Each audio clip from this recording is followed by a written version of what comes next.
show on the road. Good afternoon. It is Thursday, January 20th, 2022, and this is our second day of class of what hopefully will be a short period of time online. Again, as I mentioned, it is the second day of class, so we are still dealing with enrollment issues. So please take the attendance quiz to show me that you're here. Again, to avoid confusion, please do it within this first hour, because at the first break, I will be checking, and anybody who is not here will be dropped to make room for any of the remaining waitlisted students that may be here. So we'll see who's here and who's not, who wants to be in the class and who doesn't. And I'm hoping to have enrollment issues resolved today. That's it for our introduction. So let's dive into the material. We are going to finish the rest of our introductory lecture talking about our first major physiological concept, and that is going to be homeostasis.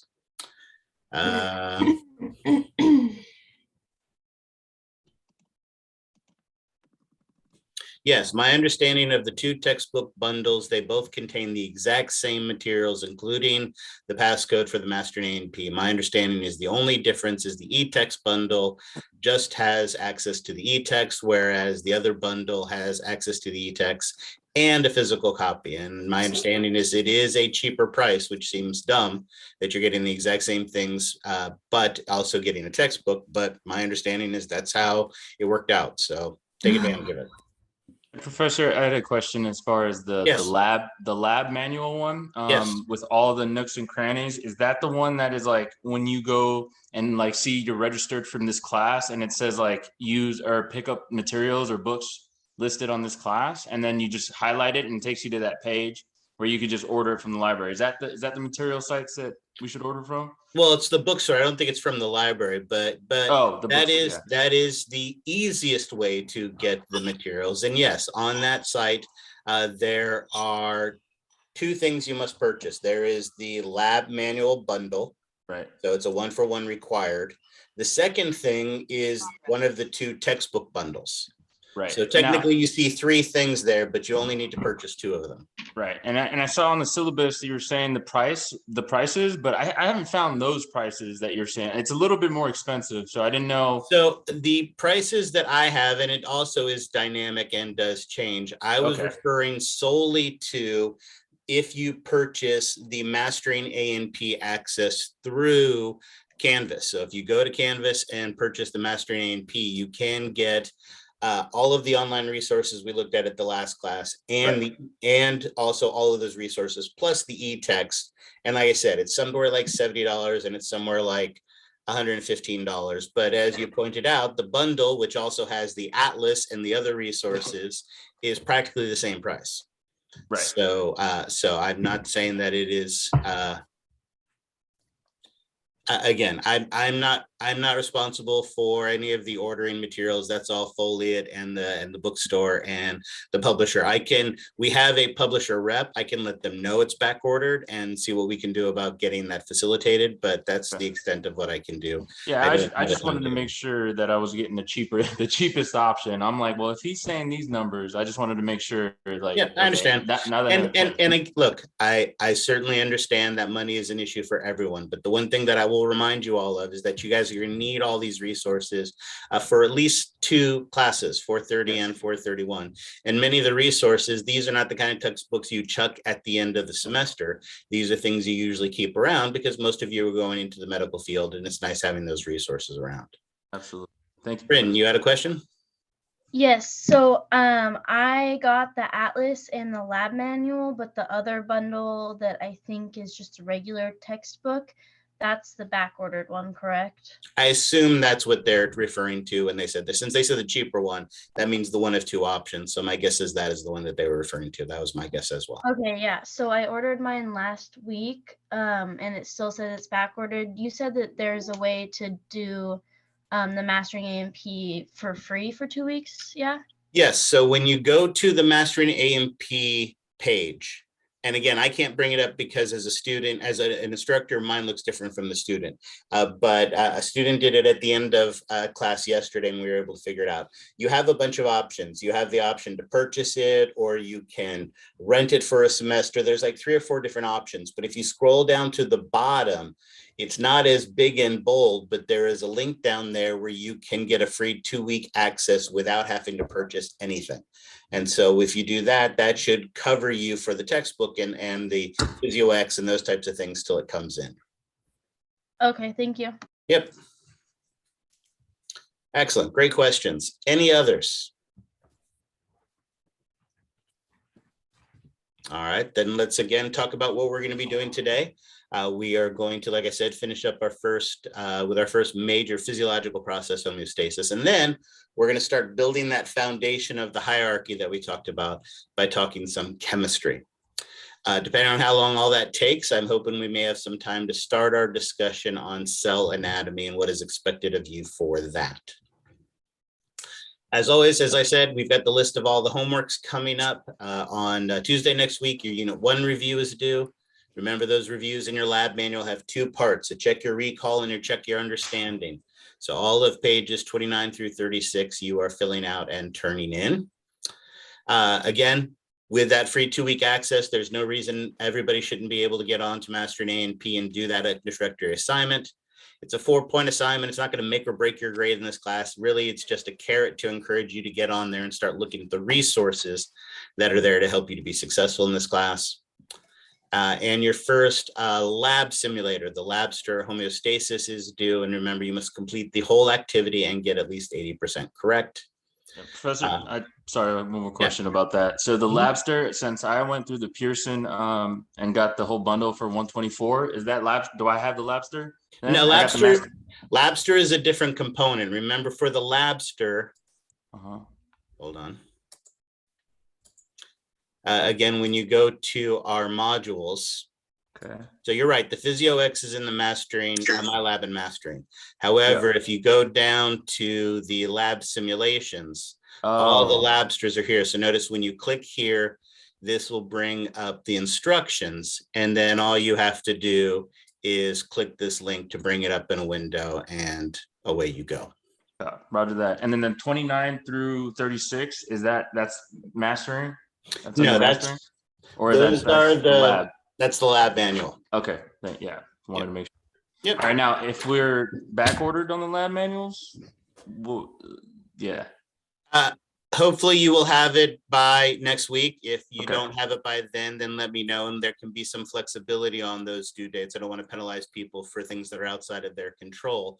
But like I said, especially if we were in the classroom, we would be using these materials right away. We'd be doing wet labs and things on those lines. So it is important to have these resources. And from the time that people have signed up, the resources that are available to you have been online for you guys to be able to purchase and order them. Then, yeah, you're right. I could have been contacted. So again, while I want to be understanding, at the same time, as you can see, we have an incredibly busy schedule. So I want to make sure that we stay on task.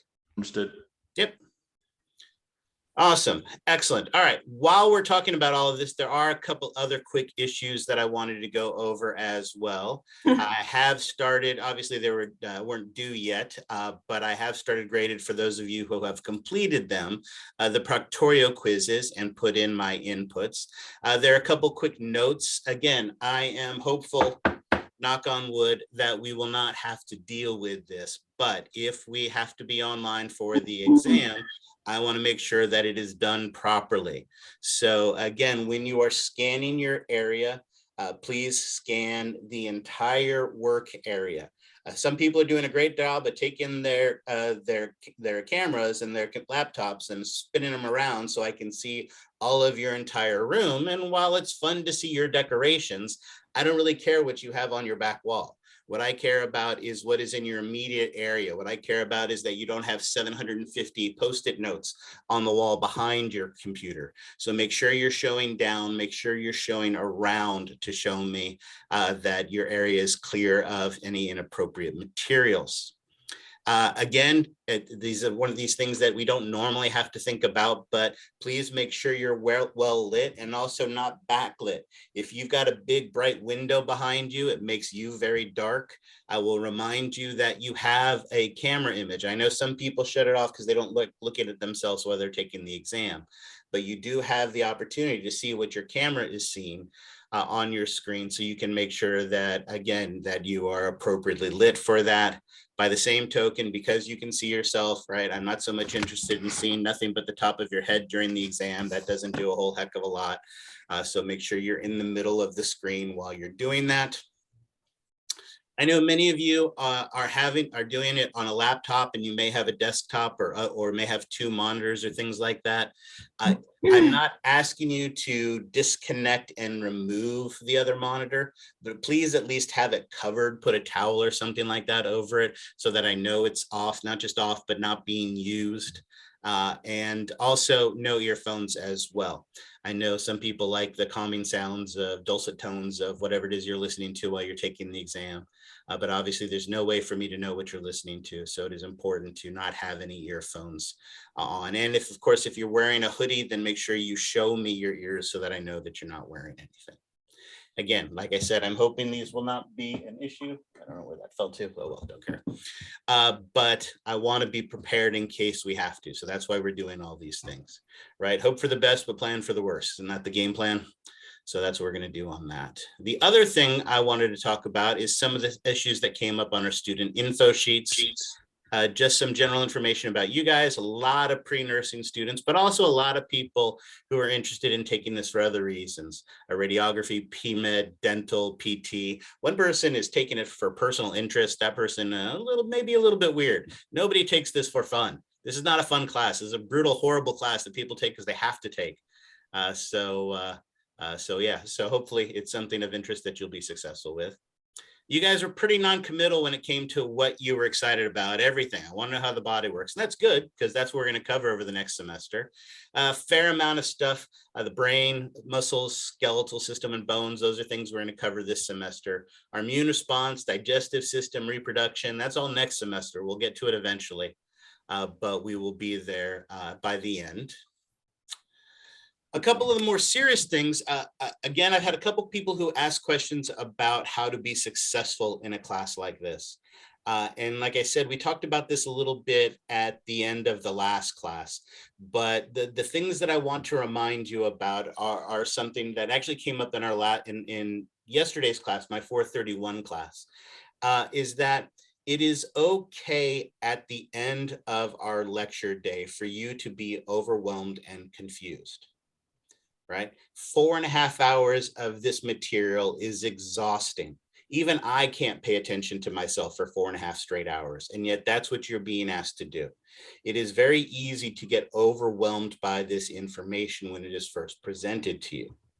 That's just the nature of this type of class. But the advantage of this is that we then don't meet again until Tuesday. So it's okay if you're overwhelmed and exhausted at the end of today, but that doesn't mean that you should just give up and ignore the material and hope that something will be different on Tuesday. No, what that means is you've got 5 days to unpack all of that information, make sense of it. Real key to success in this class is repetition and time. And it's not just about how much total time, although total time is important. If you study 20 hours versus 2 hours, it's going to make a big difference. But it's also how you use that 20 hours. As I mentioned, if you tried to sit down for 20 hours straight and learn all the bones and bone features, it would be impossible. There's just too many little pieces of information to organize and put in your brain, and it won't work.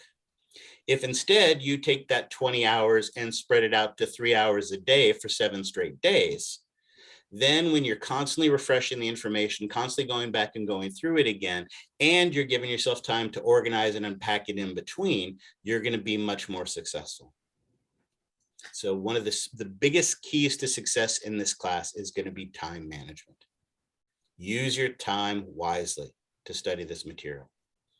All right. And it's okay to be overwhelmed at the end of lecture.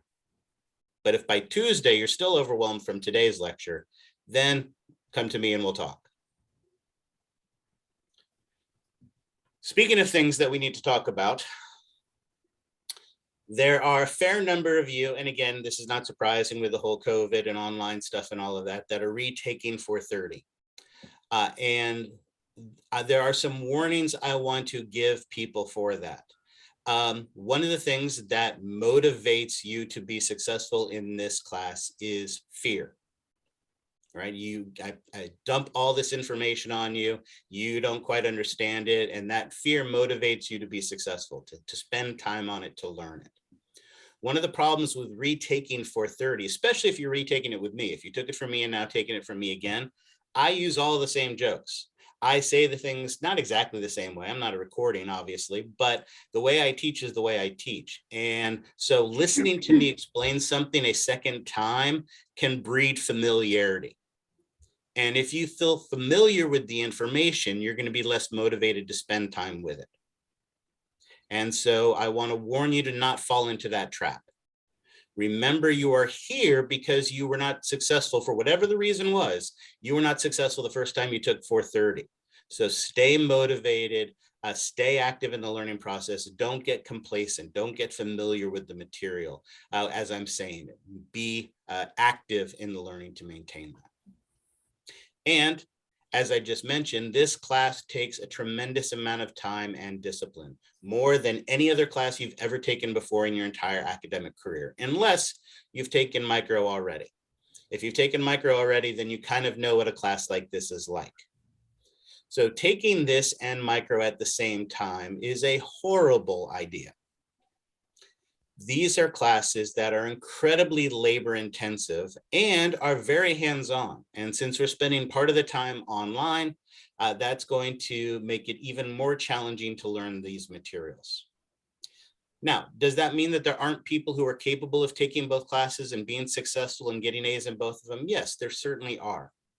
But there are also a lot of students who aren't and could struggle with it, not because they're not capable, just because there's not enough time in the day for all the time that it takes to study these classes. And so I want to remind you that many of you take 430 and micro together because you feel the pressure of time. You've got some schedule that you have set up for yourself where you're trying to get into that master's nursing program or whatever it is that you're trying to get into. And what I want to remind you is that for most of the programs you're looking to get into, grades matter. So it doesn't do you any good to rush through 430 and micro if you end up with 2 B's instead of 2 A's, or even an A and a B versus the 2 A's if you took them separately can make a difference. So obviously we don't preclude you from doing it. You have the ability to do it, but I want you to be warned. What often happens is many students start taking both classes at the same time, realize that they're not able to, drop one of them, but they still have to struggle to make up what they've lost in the one that they've kept. And because grades in these classes are so important for so many students, I just want you to be warned ahead of time of what you are getting yourself into. If you are working 25 hours a week and you've got, a wife and 3 kids at home and you're trying to take micro and 430 at the same time, you are not going to succeed. So time is very important for both of these classes. So I just want you going into that fully recommended. Yuck. No, don't take anything during the summer. Maybe micro. You can take micro during the summer. Well, actually, 431 wouldn't be horrible. At least you know. Here's the thing. Taking micro or taking 430 once gives you the opportunity to see what you need to do to be successful in one of these kind of classes. Then, based on your learning style, and now that you're fully aware of what a class like this expects, then you know whether it's okay to take 431 and micro at the same time. You know whether it's okay to take one of them in summer school, where you're getting the information twice as fast and only have half the time to study it. Think about that. Summer, like I said, 4.5 hours on Tuesday, then you get a day off, 4.5 hours on Thursday, then you have 5 days off till we meet again. During summer school, you have 4.5 hours on Monday, and then 4.5 hours on Tuesday. 1 day off, 4.5 hours on Thursday, 4.5 hours on Friday, and then 2 days off, and then you do it again. Summer, A and P, you're getting the information twice as fast, and you have half the time to study it. So it is brutal. But at least with 431, you would know what to expect from that. All right, that's my talk. And again, I know I fully appreciate everyone's different. I fully appreciate there are plenty of you out there that are telling me I don't have any idea what I'm talking about. You're going to be successful, and know that I 100% hope that you are correct.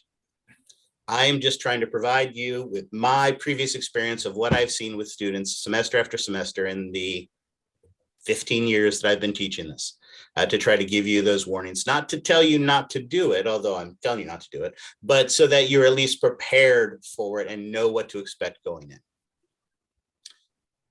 Also, missing class, like I said, I know we have this challenge of it being online, and hopefully we're going to be on.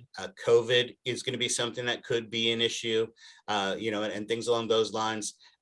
This class is a very hands-on class. We're going to be doing activities together in groups. We're going to be hopefully back on campus at some point. So it is important to make sure that you are active in the learning process. And the best way to be active in the learning process is to be present.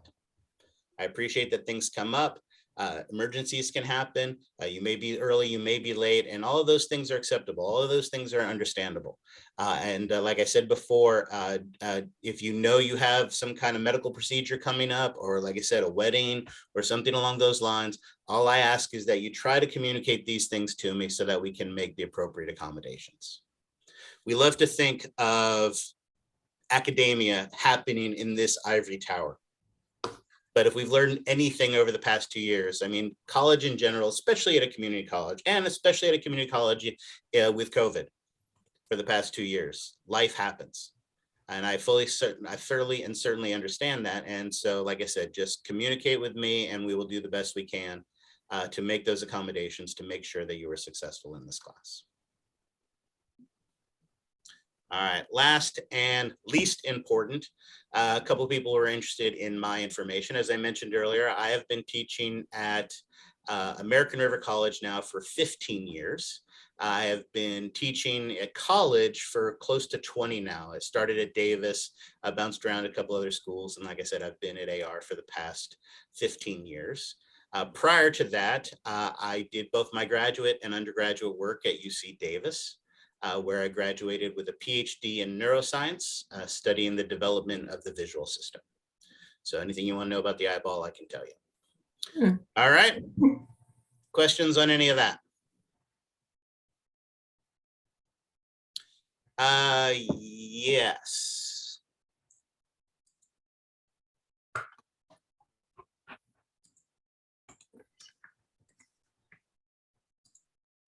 Again, mine is going to be slightly different from yours, but this should give you the gist of it.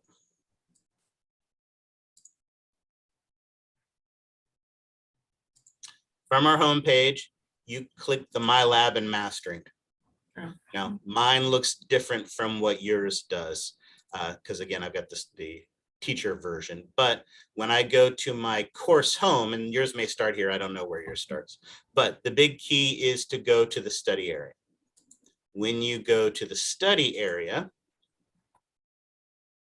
is one place where you can get the e-text, all the art labeling, practice tests and quizzes, animations, interactive, the practice anatomy lab. Basically everything you're going to be using is right here in the study area, including the PhysioX. And when you click on the PhysioX, what you're responsible for and turning in on February 1st is the lab reports from these 5 activities.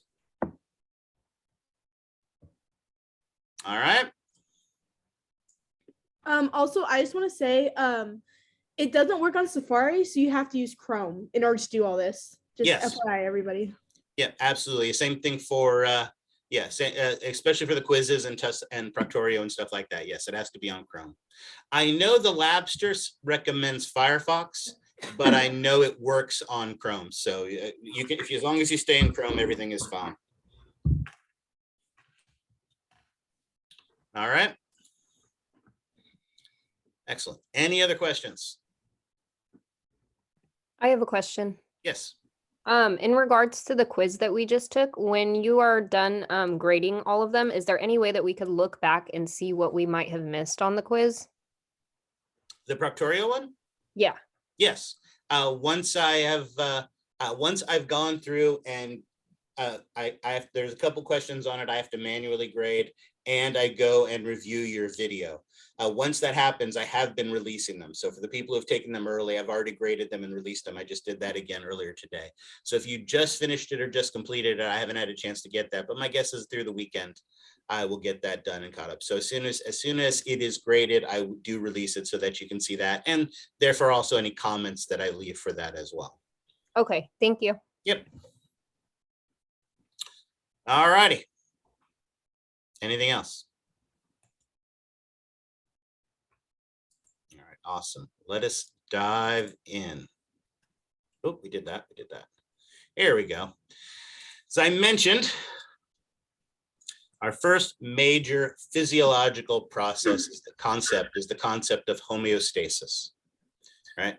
I love this textbook definition. Homeostasis is a condition of equilibrium in the body's internal environment produced by the ceaseless interplay of all the body's regulatory processes. And I miss being in the classroom because right now in the classroom, I like to look out and see everybody furiously writing this down. And I guess it is useful to write this down because when you get home today, you can call up grandma on the phone and say, hey, grandma, guess what? Homeostasis is a condition of equilibrium in the body's internal environment produced by the ceaseless interplay of all the body's regulatory processes, and she will be really impressed and she'll send you 20 bucks in the mail. However, rather than furiously writing that down, why don't we try to instead figure out what it means? What homeostasis means, and I can take all of this and distill it down into two simple words.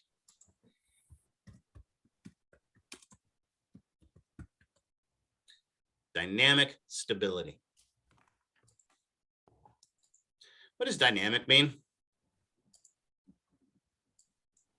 Changing. Yeah, constantly changing. What does stability mean?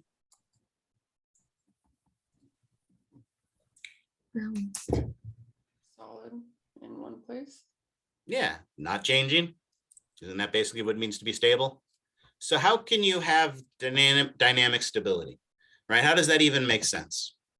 Let's flip the question. Give me an example of a condition of the body that we maintain the homeostasis of. Body temperature. Okay, excellent. I like that. Body temp, right? Absolutely. If I took everybody's body temperature right now, every single one of you would be at 98.6 degrees, right? Because that's normal body temperature. Yep. Yep, exactly. So every single person, right? No. No, of course not. In fact, with 35 people in here, is there a chance that nobody has a temperature of 98.6 in such a small sample size? Yeah. Yeah, Yes. absolutely. Right. Hmm. Maybe you've been sitting under the air conditioner for a few minutes. So maybe you're down at 98.2. Maybe you're drinking a quad shot from Dutch Brothers. So maybe you're up at closer to 99.1. Right. And can it change from moment to moment? Yep. During the break, you go and get something that has a hot sauce on it and you eat that and get a little sweaty and get up to 99.3. Or after sitting still for an hour and half asleep, listening to me talk, can it get down to 98.0, right? Notice our body temperature is dynamic, constantly changing because of the things we're doing, because of our environment. If suddenly your significant other opened up a window, it could change your body temperature. Our body temperature is constantly changing. It is dynamic.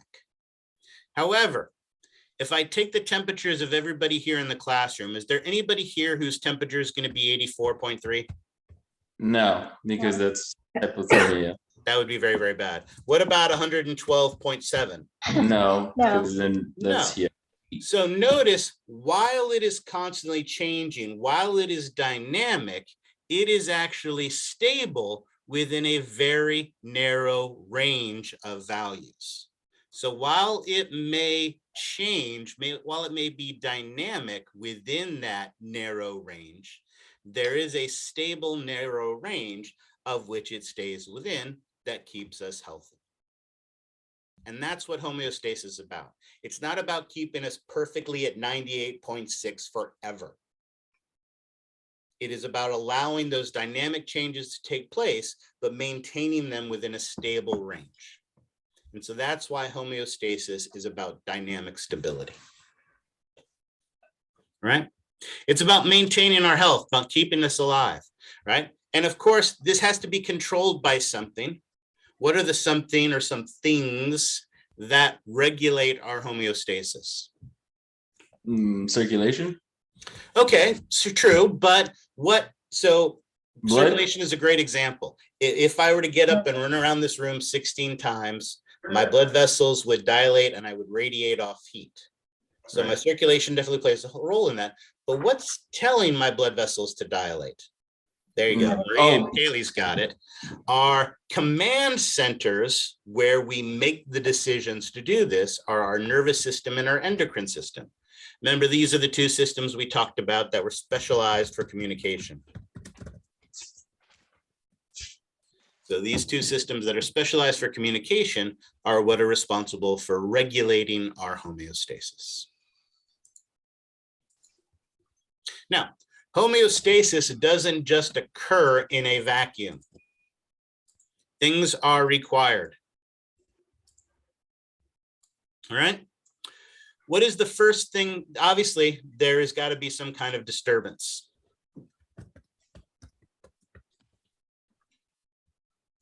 So if there is some disturbance, what is the first thing that is required to be able to respond to this disturbance and keep our body in homeostasis?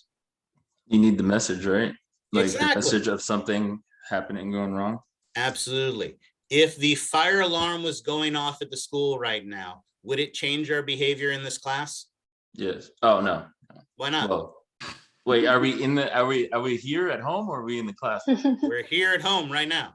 And then the fire alarm goes off at school? Yeah, fire alarm's going off at the school. Is that going to change anything we're doing right now? No. No. No. Would you even be aware that it was going off right now? No, exactly. So one of the things, in fact, my wife has been sitting here off camera the whole time that we've been talking, blowing a dog whistle. Right? Is that going to affect anybody's behavior in this class? No. No, because nobody can hear. Now, she's not really doing that. She's not tame enough to do that. But the point is, to be able to respond to a disturbance, the first thing we need is some type of receptor. Oops, that is going to receive the information.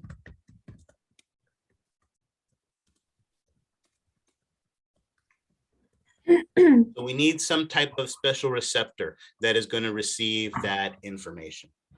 So there's been a disturbance. We then have a receptor that receives that information, and then that receptor then sends the information. Let's put this here. And it sends it to what we called our command center. The command center, as we mentioned, is our nervous system and our endocrine system. And basically, our command center has three things it has to do. It receives the information and then processes the information.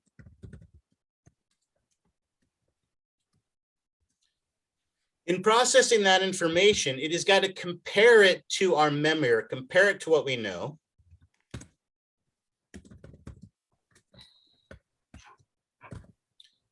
And then once we compare it to that knowledge of what we know, it then makes a decision on how to respond. All right, these are the three things that our command center is going to do. Once it makes that decision, that information then has to be sent. And it sends that information to our third component, what we call an effector. An effector is the structure whose job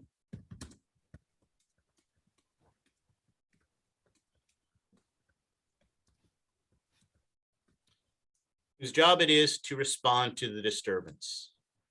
Now, in our body, what are the types of things that can be effectors? Give me an example of something that could be an effector in our body.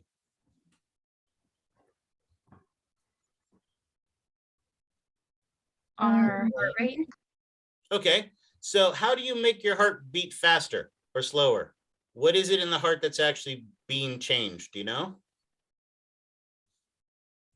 It's the volume of blood that's True, being we're pumped through? changing the volume of blood by changing the shape of the blood, right? To pump it, and that uses heart muscle, right? So the muscle of the heart.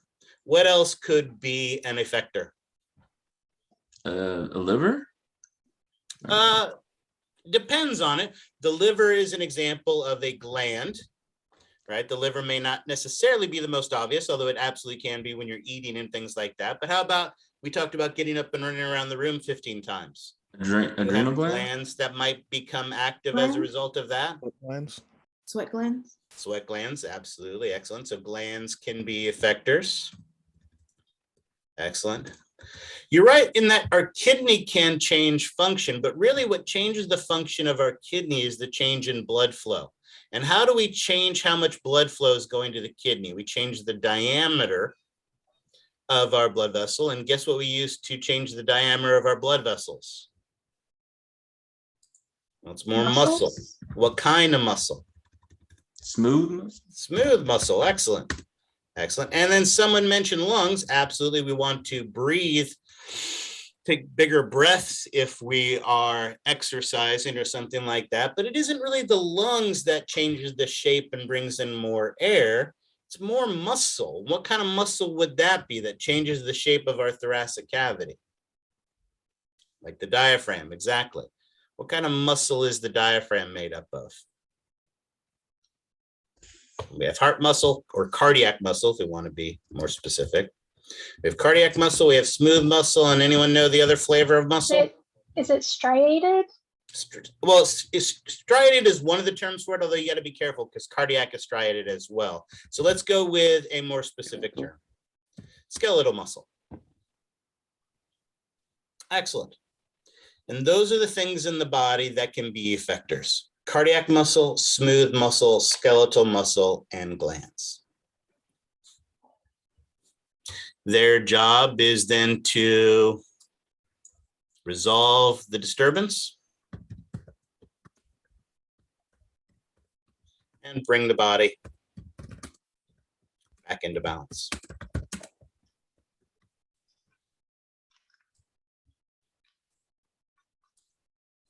I know it took us some time to figure these things out, but if you think about it, this isn't a concept that we are unfamiliar with, right? You deal with it every single morning, right? Because every single morning when your kids leave the door open as they're on their way to school, cold air gets into your house and we have a disturbance. That disturbance is noted by a thermometer in the house that is measuring the temperature of the house. That thermometer sends its information to the command center. In this case, that command center is the thermostat. The thermostat sees that the house is at 68. The thermostat processes that information with its memory and knows that it wants the house at 72 and realizes they're in imbalance. Of course, is it the thermostat that brings the house back up to a temperature? No. No, instead, it sends a signal to its effector. And in this case, the effector would be the furnace. And the furnace would increase the temperature and bring the temperature in the house back up. And does our body work the exact same way? Yes. Yes. Yeah, absolutely. You step outside in the morning to grab the newspaper in your pajamas. I know nobody gets newspapers anymore, but pretend.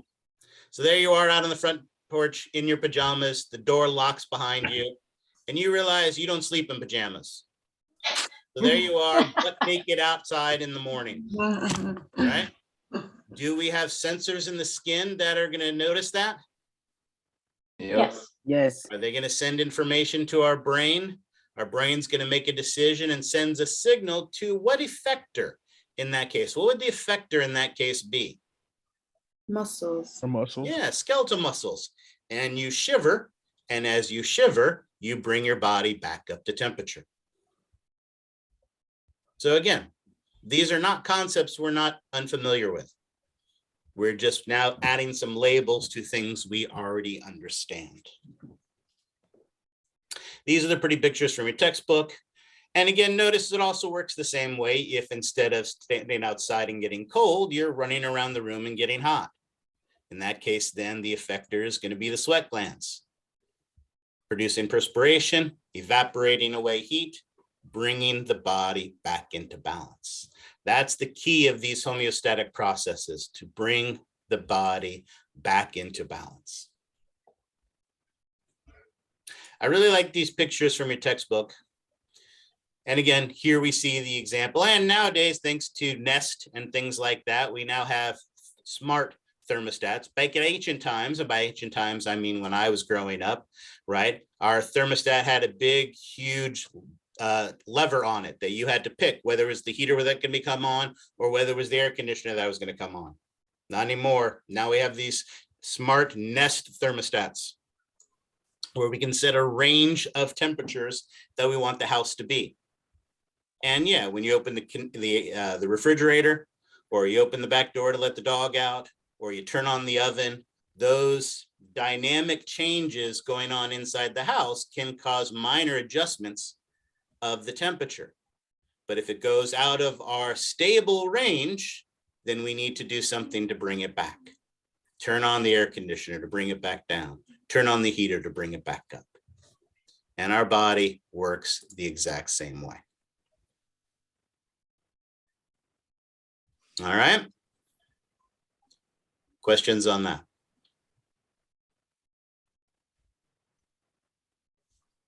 Now, let's continue this analogy. You're standing outside, cold. Your receptors perceive that change in temperature, send a signal to your brain. Your brain sends a signal to your muscles to start to shiver to bring your body back up to temperature. And then do you shiver from now till the end of time? Yeah. No, easy, folks? you eventually stop. Folks.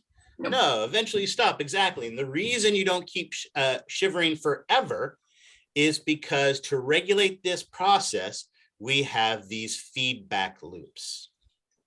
And how do we describe the two feedback loops? What are the two types of feedback loops we have? Negative and positive. Negative and positive. So of course, as we know, that means one of them is good and one of them is bad, right? Negative is bad, positive is good. No, that is not what we mean in this case. But you've got absolutely the right idea. Two types of feedback, positive and negative. Negative feedback isn't negative because it is bad. Basically, its job is to negate or cancel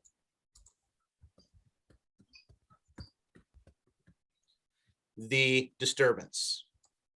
I like analogies.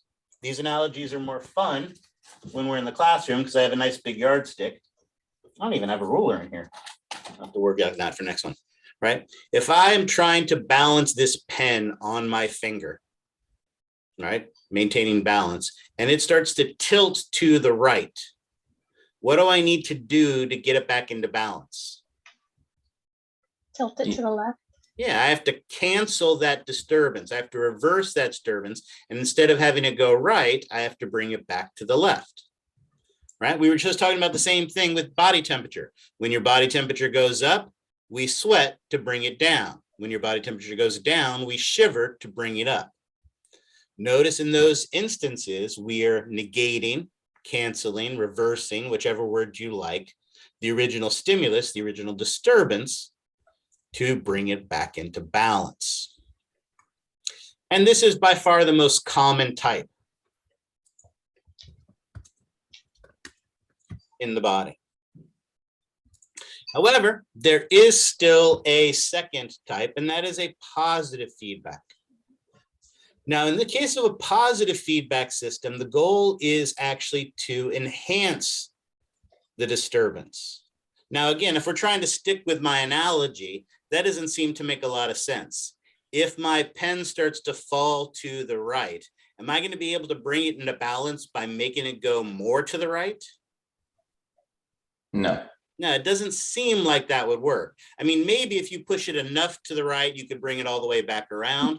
but our analogy kind of falls apart at that point. So we'll throw that out for a while. And instead, give me examples. There are a couple really common ones that people are aware of positive feedback systems in the human body.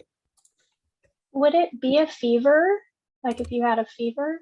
It's a great question. No, a fever is actually where we purposely disrupt homeostatic processes, right? Because normally we want to bring temperature up. But in this case, we don't want to bring it down. We want to leave it up. But at the same time, we don't want it to get hotter and hotter and hotter and hotter either. So it's not quite the example I was looking for. Give me an example. Would it be a childbirth? Childbirth is one of the best ones. Absolutely. Oops, if I spelled child right. What about exercise? Not exercise either. Exercise is an example of a negative feedback, but let's talk about childbirth first and see if we can figure this out. So late term pregnancy, baby is face down, head down, face down, ready to be expulsed. And the baby's head pushes against the head of the cervix. That is our disturbance, a stretch of the cervix. The cervix has stretch receptors in there. They receive the information and they send the information to our hypothalamus, part of our nervous system, part of our endocrine system. That is the command center. And that command center releases a hormone, oxytocin, into the blood. That oxytocin that signal goes to the smooth muscle of the uterus, and the smooth muscle of the uterus contracts. Now, when the uterus contracts, it pushes the baby harder against the cervix. Notice we just enhanced the stimulus. Of course, that bigger stretch produces a bigger signal that goes to the hypothalamus, which releases even more oxytocin, causing the smooth muscle to contract even stronger, pushing baby even harder against the cervix. Bigger stretch, bigger signal, more oxytocin, bigger contraction. And it keeps getting bigger and bigger and bigger and bigger until finally, what happens? Baby's born. Yeah, baby is expulsed. Baby is out of mom. At that point, mom's body goes back to homeostasis, right? Life is no longer in homeostasis, but mom's body is back into homeostasis. Right? Notice the key to both of these, the goal of both of these is to get the body back into balance.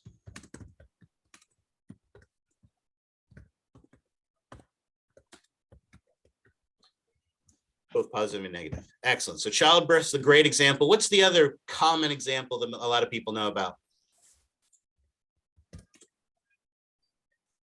Breastfeeding. True. Breastfeeding, absolutely. The more the breast is stimulated, the more, again, oxytocin and prolactin is released, and the more milk the mom can produce. Absolutely. It's how a mom is able to feed a single baby or triplets. Absolutely. That's a great example. The one I was thinking is the one Brooke just came up with, blood clotting. You have a cut. That damaged tissue releases a chemical. And that chemical attracts a couple platelets to it. Those platelets attach to the tissue where it's damaged, swell, and release more chemicals. So now we have a bigger chemical signal, which attracts even more platelets, which attach, release even more chemical signals to get even more platelets to come, and more and more and more, until you fill the area with so many platelets that it basically forms a plug and stops the blood loss. At which point your body is back in balance. You are no longer losing blood. There are plenty of other positive feedback examples, but those are probably the two most common, the two that people are most familiar with. And like I said, there are far, far more negative than there are positive. But regardless of which type it is, remember the goal is the same, to bring the body back into balance. That is always our goal. And are we always able to do it? Are we always able to bring the body back into balance? Yes, until Yes. we die. Well, hopefully that we are, absolutely. And again, here's some nice examples. These are blood pressure we talked about, childbirth that we just finished talking about. These are not from your textbooks. I put them on the slides here because I like them, but we've talked about those enough. Ideally, we want to be able to maintain balance, because if we're not able to maintain balance, then that is what leads ultimately to disease and damage and potentially even death. So when the body is having problems trying to maintain homeostasis, we are looking to be able to recognize disorders and diseases. Now, what's the difference between a disorder and a disease? Notice a disorder is an abnormality of function, whereas a disease is a specific illness. So if I have an upset tummy, is that a disease or a disorder? Disorder. A disorder, absolutely. If I have multiple sclerosis, is that a disease or a disorder? That's a disease. It is a disease. If I have hepatitis, is that a disease or a disorder? This disorder. See, we got a mixed bag on that one. Some people say disease, some people say disorder. What does hepatitis actually mean? Inflammation of the liver? Inflammation of the liver, absolutely, right? This one I purposely did because it's a little bit tricky. Now, if instead I said that I had hepatitis C, then is that a disease or a disorder? A disease. That is a disease. That is actually a virus that affects the body. However, I may have a swollen liver because I've been drinking vodka for breakfast, lunch, and dinner for the past 2 months, right? So hepatitis, the inflammation of the liver, is actually a disorder. But you're right. Some of the diseases are also named hepatitis. The viruses like hepatitis A and B and C. And so that's why I made that a little bit tricky. But again, that's why I use those kind of examples now so we can understand that. Now, when diagnosing diseases and disorders, we are looking for signs and symptoms.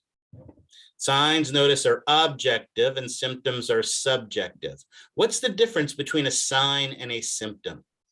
A symptom is something that you can describe only, and a sign is something that everyone else can see. I like that.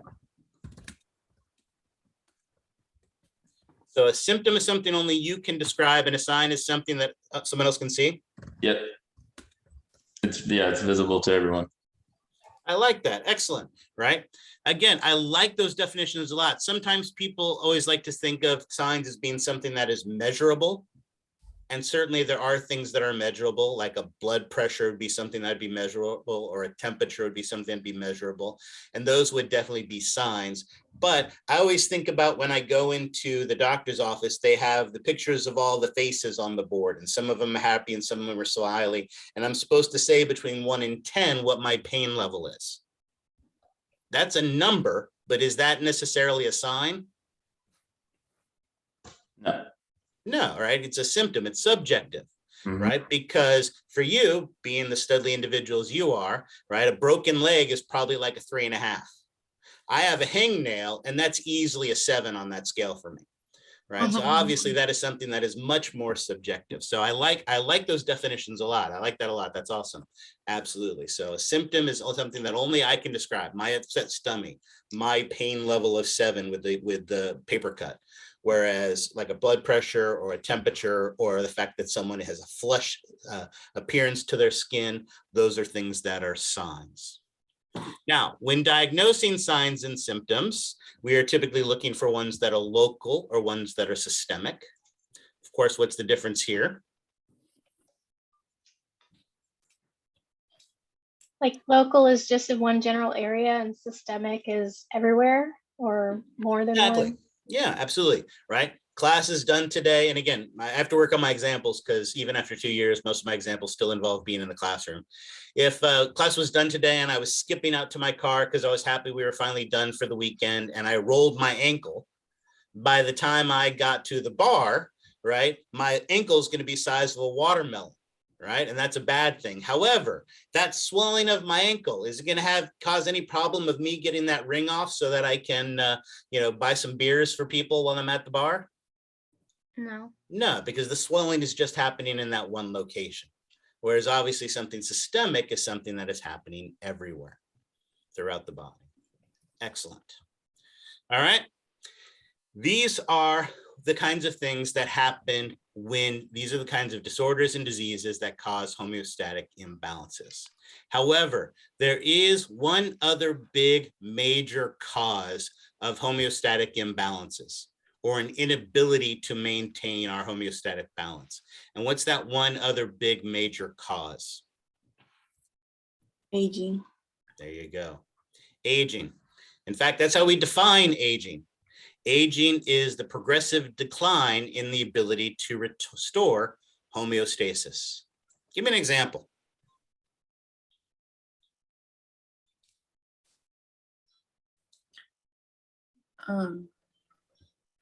Alzheimer's. Okay, definitely a decline in cognitive abilities, ability to maintain appropriate cognitive function. Excellent. That's a great example. Give me another one. Body temperature. Body temperature, right? Grandma's cold all the time. Absolutely. So being able to regulate body temperature. What else? Decline in like muscles or? Yeah, sure. Decrease in muscles, weakening of the immune system, right? Not just weakening the muscles, but weakening of bones, right? You can actually hold a newborn baby at chest height, drop them, and they will actually bounce back into your hands. Okay, don't really do that. That is a joke. Don't do that. Okay, but there are plenty of instances of babies who roll off of changing tables. And when a baby rolls off a changing table and hits the ground, is that baby typically injured by that? No. No, their bones are still very rubbery. And even if they do have a minor injury to their bones, it heals by lunchtime. But what about grandma? If you hold grandma at chest height and drop her, does she bounce back into your arms? If grandma rolls off the changing table, is she going to be okay? No. Better get that life Grandma, alert. yeah, grandma hits the ground, she's shattering, right? Absolutely. So all of these are examples of way that aging decreases our ability to maintain homeostasis. I think take-home message there is don't get old. All right. Yes. So in terms of like arthritis, does that have anything to do with this? Like it can. So that is a great question. When we get to the skeletal system, we'll get into more in depth because arthritis isn't just a singular thing. But you're right in that one of the most common types of arthritis is what we call osteoarthritis. And that's the arthritis that basically comes from wear and tear, from use, right? So as we age, we produce less synovial fluid, so there's less lubrication. Our weight-bearing joints, the knees are constantly pounding against each other for 40 straight years of working in the fields or whatever it is.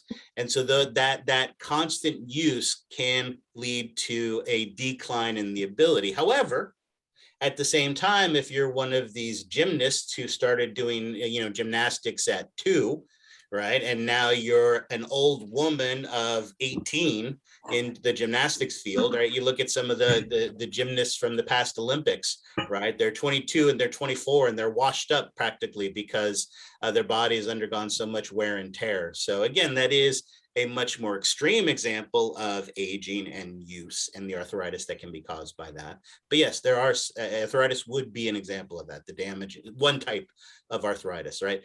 Rheumatoid arthritis or things like that, those are autoimmune disorders. Those are things that are different. But osteoarthritis is pretty much use and abuse, and that would be a good example. Excellent. All right. Other questions on this? All right. That's kind of what we're going to be chasing for the rest of the semester. We're going to be talking about the different parts of the body and talk about the role they play in helping us to maintain homeostasis, maintain a healthy body and mind. So with this in our pocket, we are going to go ahead and take our first break. So let's do this. Let's go back to our whiteboard. I have not had a chance to look at so I'll ask one last time. Is there anybody left who has not taken the attendance quiz? Yeah, I haven't. I'm going to take it right now. Take it right now. Nail, as in hammer and is so take that if you haven't. I will be checking that during the break and seeing about adding or drops. So if I'm able to add, I will tell you right now that despite my best efforts, no one was scared off from Tuesday. So it doesn't appear that I have any open spots, but we'll see who's actually here and not and go from there. So if I'm able to add, I will put the list of names here at the bottom. Otherwise, let's take a 15-minute break. We will return at 1:15, and at 1:15, we will start our levels of the hierarchy. We will start our discussion of chemistry. All right, I will see you guys in 15 minutes. Any questions? Thank you. Yep, I'll see you guys in 15 minutes.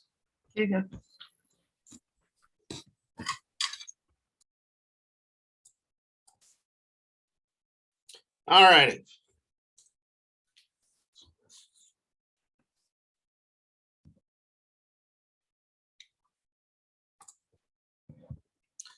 So, any questions before we dive in and start talking about the levels of structural organization in proteins?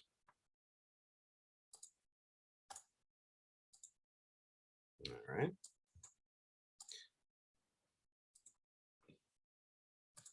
Our goal is to make a protein.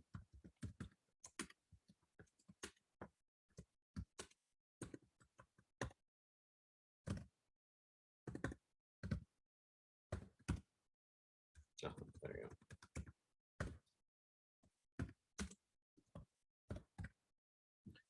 So our goal is to make a functional protein. And to that, we have 4 levels of organization.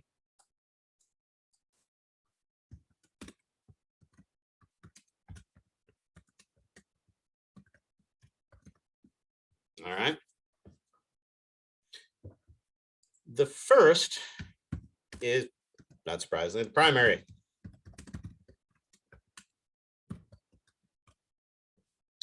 And this is going to be way too big now, so let's make it a little smaller. The first is our primary level of structural organization. And this primary level basically, thank you, Stephanie. I did hit record before we started. So again, I apologize for the beginning of that. At least it was all the boring stuff. We're here for the good stuff for proteins. So, and again, you've got your textbooks and previous lectures where you can look at for that. So I do apologize for that, but I'll try to be better from here forward. All right. Primary level of structural organization is simply the sequence of amino acids. All right. If you think about this, if we are building a protein, we know it is made of the building blocks, and those building blocks of amino acids. So you have amino acid 1, and then we form that peptide bond with amino acid 2, and it forms a peptide bond with amino acid 3, and so on and so forth until, amino acid 5,362 or whatever the end of it is. All right, pretty simple and straightforward. Kind of the same way we use letters and put letters together to make a word, right? Now, when you're putting a string of these thousands of amino acids together to make this strand, does it actually really matter what protein we put? What amino acid we put right here in the third spot? Does that even really matter? Yeah. Yeah, absolutely. It turns out it totally does. The same way changing one letter in a word could completely change its meaning, it turns out the same thing could happen here as well. How many people here have heard of the condition sickle cell anemia before? I have. Yeah. Sickle cell anemia is a condition where, remember those globular proteins that we talked about, the hemoglobin, 4 globular subunits that make that hemoglobin. What happens is when that hemoglobin gets into a low pressure environment, like inside of a capillary, the protein actually straightens out. Mm-hmm. And as it straightens out, it causes the cell to bulge and actually can even cause the cell to rupture, releasing all of its contents. This affects its ability to deliver oxygen. It can congest and cause damage to those blood vessels. It can be very painful. It can be a serious condition. And sickle cell anemia is caused by the change of just one amino acid in its entire sequence. So absolutely, the amino acids you use and the order you put them in absolutely matters. Now, the reason this matters, and I think I have enough room, I can leave that arrow there, is because there's one other characteristic about these amino acids. I said you don't need to know the amino acids. I'm not going to make you memorize the amino acids. If we cheat, let's go back though to the lecture real quick. Notice on this picture here, the amino acid has a very basic shape that is pretty consistent for all of them. But what makes amino acids unique are this functional group, this R group that is on the top of them. And some of those R groups are positively charged. Some of these R groups may be negatively charged, or some of them may have no charge at all.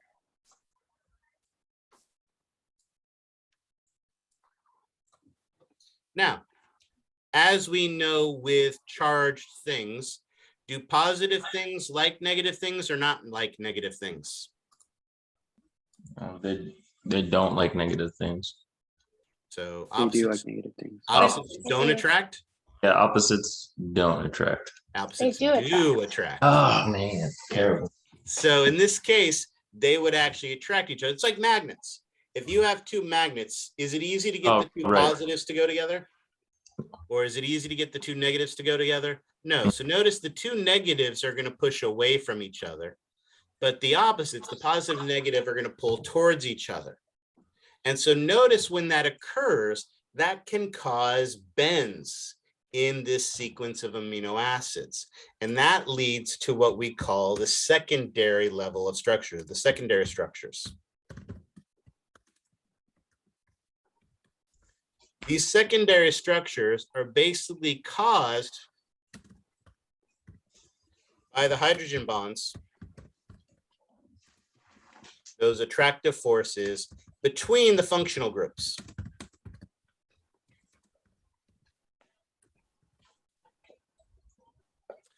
Some examples of these include what is known as an alpha helix.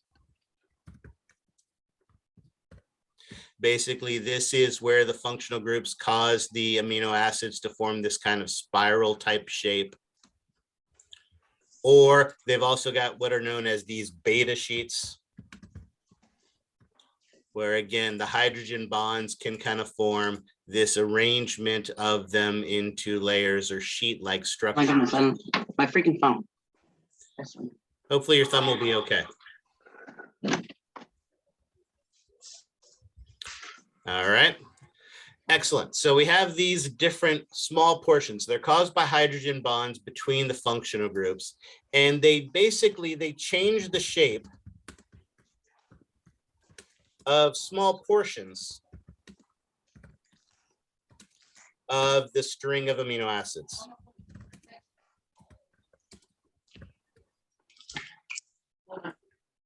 So notice I gave you two examples right here of an alpha helix and a beta sheet.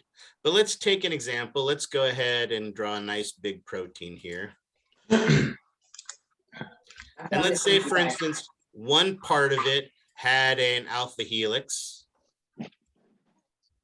and one part of it had a beta sheet, and the third part of it had another alpha helix. Notice the secondary structures form the shape of just a small portion. So we have just this portion here that is a secondary structure, and this one here that is a secondary structure, and this one here that is a secondary structure. But notice when you put them all together, we have this funny looking U-shaped structure, and that is our tertiary structure. The tertiary structure is the total combined three-dimensional shape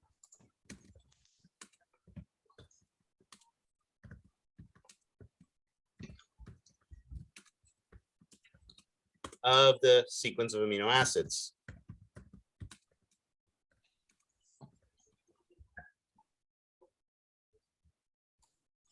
And so we have, so obviously it is formed by the total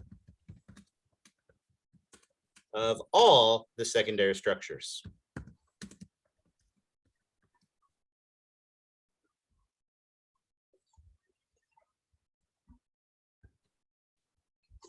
All right. You with me so far? All right. Now there's one more point that I need to make here. Remember, our goal is to make a functional protein.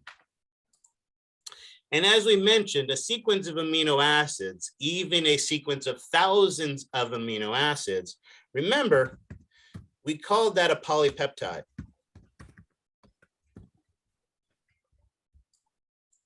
Then we have secondary structures to that polypeptide.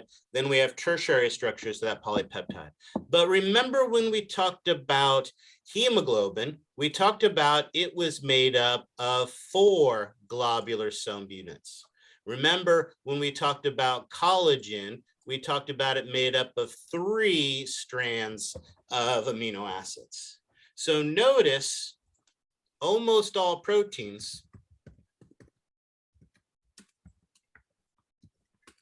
are made of 2 or more polypeptides. And that is how we get our quaternary structure. Oh, man, Professor, you're gonna have to go over that last part one more time for me. I am. I'll get there. Hold on a second. Our quaternary structure is basically when you take 2 or more polypeptide subunits and you put them together to make a functional protein.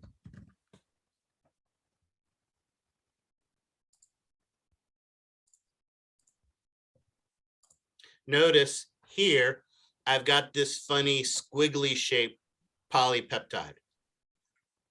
But maybe I've got a couple more. Maybe I have another subunit that is kind of angular looking. Maybe I have another subunit that is kind of globular looking.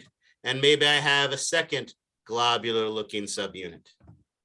These subunits might not look like much on their own, but when I put them all together, I suddenly have a fully functional protein.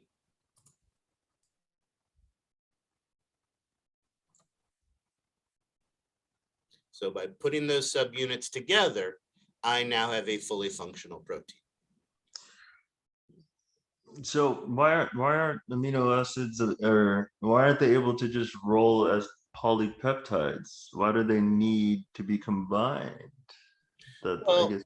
Okay, great question. So why is obviously one of those questions that's always challenging to answer in anatomy and physiology, because you got to remember the engineer that designed all this never left us her footnotes. So gotcha. That is challenge. Why is always tricky, but the same way that when it comes to, especially if you think of the way people build houses now, okay, right? The way they build houses now, do you build a house now by just putting one piece of wood and then a second piece of wood, and you just do that 1,000,000 times until suddenly you have a house? Yeah, right. No. If you've ever seen, where they're building, I used to live out in Natomas when they were doing all the construction out there, right? Oh, they still are. They didn't bring flatbeds of just logs out there. They would actually bring walls, right? You would have an already pre-assembled wall that you would stick up, and then they put another pre-assembled wall, and and then a bridge between the two of them, to put it up. It's those components. You're using those pieces to make something big and functional.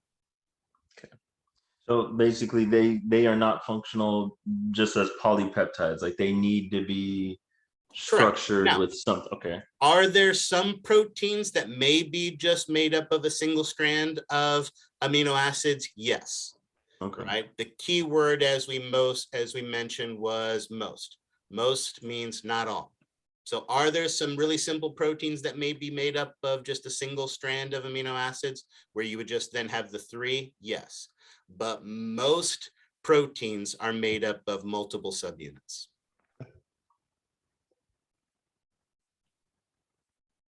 Now, you've got the right idea though. This is all made up of individual amino acids, and these are individual amino acids. And notice each of these subunits are being held together into our functional protein. and they have their three-dimensional shape, but really they have their three-dimensional shape because of these secondary structures, these interactions between the amino acid groups. And the problem with that is they're held together by hydrogen bonds. What do you know about hydrogen bonds? They're the strongest. Are they the strongest? That's what I put on my chemistry. That's wrong. Oh, did he get it No, right? they're the weakest. No. Now, hydrogen bonds are the weakest of the bonds, absolutely. And so if a hydrogen bond suddenly changes the shape of these alpha helixes, then suddenly your protein changes shape as a result of this. You go from the protein we have here to suddenly a protein that looks like that. And is that protein going to be functional anymore at that point? No. No. So, and in particular, hydrogen bonds are highly sensitive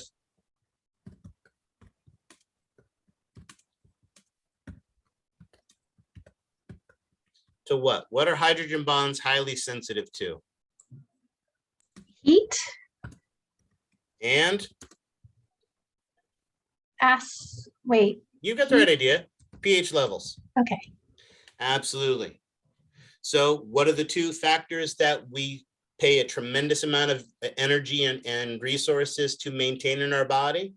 Our body temperature and our body pH. Remember, we talked about raising that temperature when you have a fever is a good thing because a higher temperature makes it harder for the viruses to replicate. But does that mean that you just want to keep making that temperature higher and higher and higher and higher as possible? No. No, because what can end up happening is you can start changing the shape of our proteins by changing and modifying those hydrogen bonds. And again, you may not have thought of it this term, but I know you're aware of it, because what do we call this process? When either with temperature or pH, you change the shape of a protein. What do you do to that protein? Denature it. There you go. I also have a question. Yep. So when you break a fever and your body temperature increases, after it breaks the fever, then does it start to go back down to reach homeostasis again? Yes.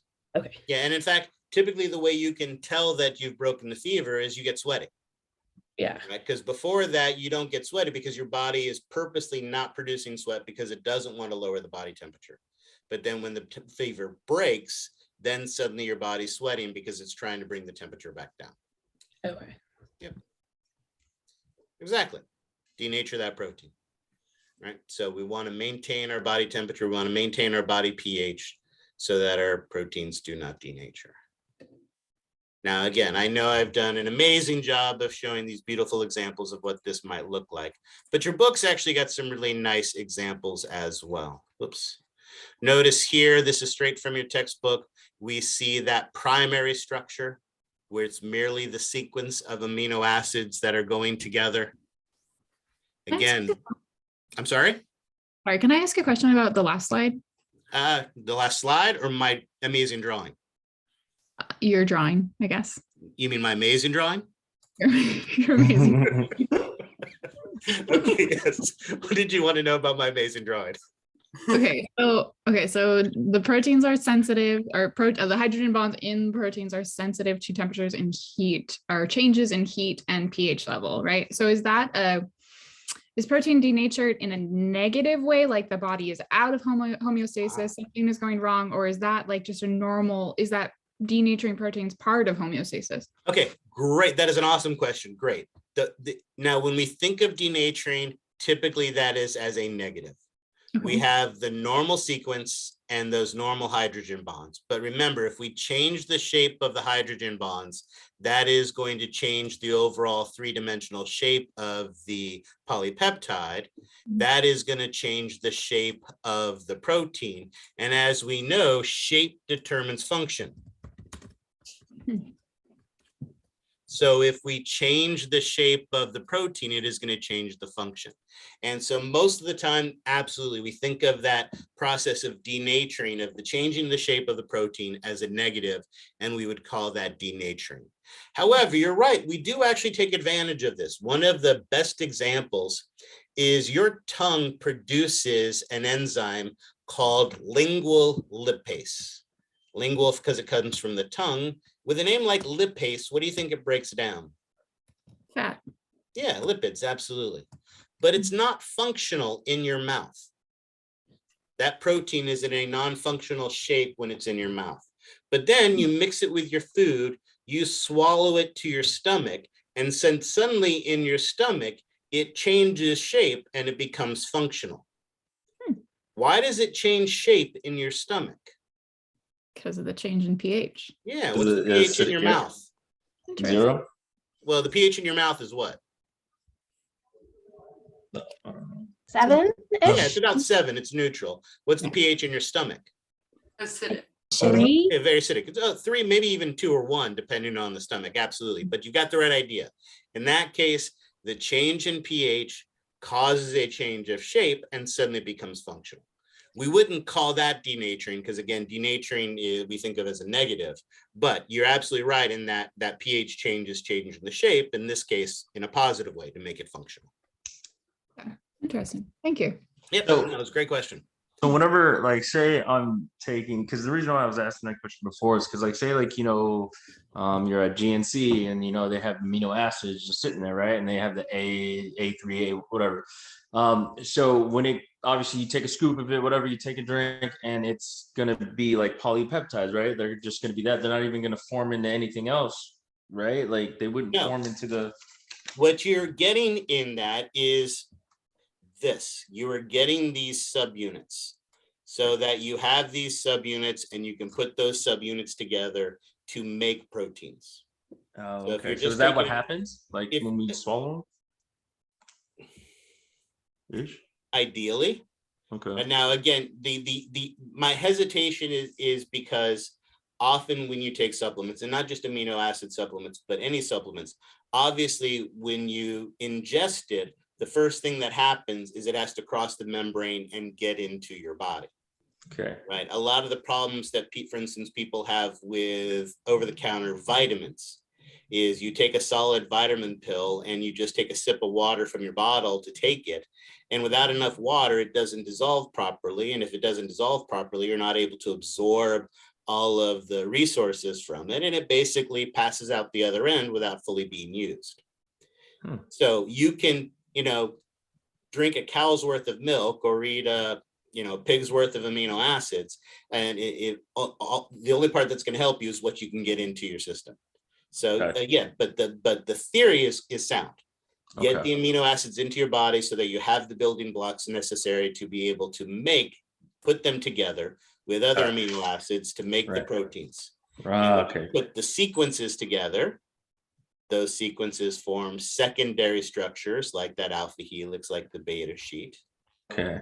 These are small units of amino acids that then come together to form a complete subunit, that tertiary 3-dimensional shape of that polypeptide, which we then put with a second polypeptide in the quaternary structure.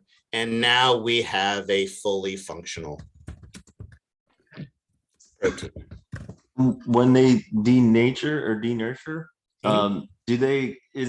so obviously they change function, or they change shape, so they change function. Now is all their functions all going to be the same, their new function now, or do they have all different shapes and they're going to do all different other things when they're denatured? Typically what happens when you denature a protein is you just make it non-functional. Oh, okay, gotcha. So if this was, for instance, an enzyme, and because you changed the pH or something like that, you broke these hydrogen bonds. And so suddenly this curled tip bent this way instead of bending backwards the way it is now. Mm-hmm. That way put a big lump on this side of that protein. And maybe that's where our molecule comes and binds. And now that that bump is there, it's not going to be able to bind, and it's not going to be able to help to facilitate that chemical reaction anymore. So yes, when you change the shape of a protein, you change its function. Not necessarily to a different function. In most cases, it's going to instead become non-functional. Okay, makes sense.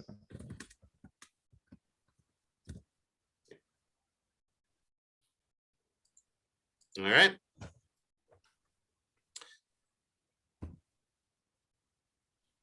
Yeah, and typically, yes, you are correct. Typically, when you denature that protein, like when you denature your egg white and it goes from clear to white, you can't get it back. Well, then there you go. You can curdle milk then or something like that that you do. All righty, excellent. Now, all proteins, like I said, proteins determine everything about you. Your eye color is determined by proteins. Your height, predisposition for heart disease, whether you're right-handed or whether you're part of the proud 11% that is left-handed, right? Mm-hmm. All of these factors are caused by and produced by proteins. However, as I mentioned, the most important of all of these is probably their function as enzymes. They are biological catalysts. As we mentioned, they lower the activation energy. And as we mentioned, they make the chemical reaction faster. Now, someone mentioned earlier how if we add oxygen to a fire, that fire burns faster and bigger. Does that mean oxygen is a catalyst?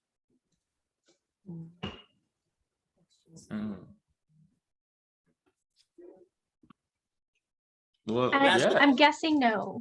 Right, exactly. Why are you guessing no? Because I'm asking the question. And since I'm asking, if it was obvious, then I wouldn't ask the question. I feel like it's like more of a reactant. You are correct. Absolutely. Okay. And you've hit on the key as to why. No, oxygen is not a catalyst, because the other key to the definition of the catalyst is that the catalyst is unchanged by the chemical reaction. Oxygen does make a fire burn faster, but that's because the oxygen is used up in that chemical reaction. Whereas a catalyst is not changed by the chemical reaction. And the advantage of that is it can be used again and again and again. Because it is unchanged by the chemical reaction, it can be used again and again and again. And in fact, some of the enzymes that we have in our body can do as many as 1,000 chemical reactions in a second. So some of these enzymes are incredibly, incredibly powerful. Now, one of the easy ways you can typically identify an enzyme when we talk about them is they end with the suffix ase, like we talked about earlier with lactase or lipase. As we also talked about, they are highly specific. Typically, they are big globular proteins, but on that big globular protein, they're going to have a very precise binding site. That binding site, or what is also known as the active site, is going to be specific for one thing and one thing only. So lipases just break down lipids. Lactase just breaks down lactose. They are going to be very specific for just one reaction.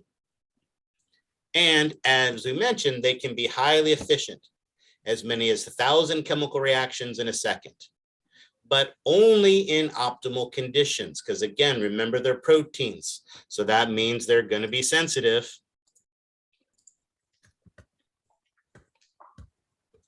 to pH and temperature changes. I like this picture from your textbook. It does a decent job of showing and giving an example of how an enzyme works. Notice we've got this big globular protein with a couple specific binding sites. That active site brings the amino acids in just the right orientation to make it easier to form that bond between them.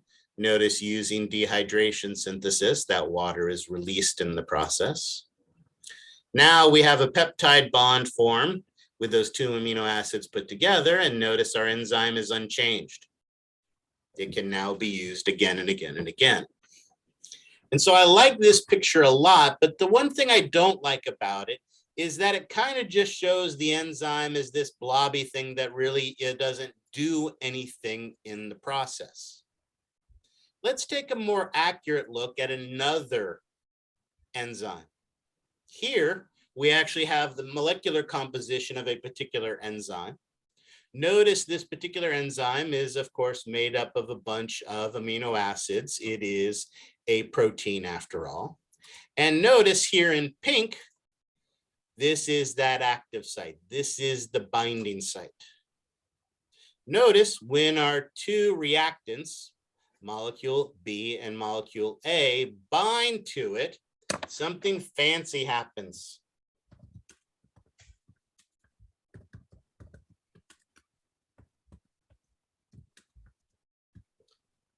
The protein undergoes a conformational change, right? Again, call grandma up. Say, hey, grandma, guess what? When reactants bind to an enzyme, the protein undergoes a conformational change, and she'll be very impressed, and she'll send you $20 in the mail. What does that mean, to undergo a conformational change? Just changes the shape. Yeah. All it means is it changes its shape. And so notice what happens. That conformational change causes the enzyme to change its shape, folding up its wings, bringing the two molecules together, facilitating the reaction that fuses them together into a new molecule. And once that's done, then our enzyme unwinds again. And notice at the end of the process, even though it was very dynamic, at the end of the process, it is just like it was at the beginning. It is unchanged by the chemical reaction. So it can be very dynamic. It can be very active. But at the end of the day, it's unchanged. And that's why it's able to be used many, many times.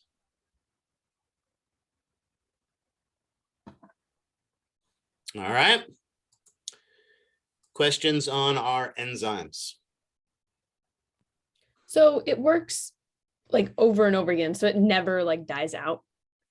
Well, it is still a protein, and it's bouncing around inside the cell or inside of our body. So eventually, is it possible that maybe a couple of these amino acids could come loose or get misaligned or be damaged in some way inside your body? Yeah, absolutely. And so at that point, we would break that down and recycle it and make more. And so like, let's say like if a molecule is like bigger than like the enzyme can hold it, does that like have any effect on like how it will bind to the other one, or if it can? Well, think of it this way. If the enzyme was too small to handle the whatever the molecule it was dealing with, then it probably wouldn't be the right enzyme for that molecule. You would need a molecule that would be able to properly handle it. Otherwise, and again, because remember, this, let's say for argument's sake, this one is lactase. All it does is breaks that would, of course, it would do the opposite of what this one does. It would break apart the lactose into the glucose and the fructose, right? So that's all it would do. But it wouldn't be able to do anything with, other lipids or other carbohydrates or proteins or anything like that. There's just the one thing that it can handle. So enzymes are highly specific. They do one job and one job only. Okay. Yep. All righty, excellent. That brings us to our last macromolecule, our nucleic acids. Now again, nucleic acids, as we've talked about, are indeed macromolecules. And as macromolecules, they are made up of building blocks. And the building blocks of our nucleic acids, the monomers of our nucleic acids, are what are known as a nucleotide.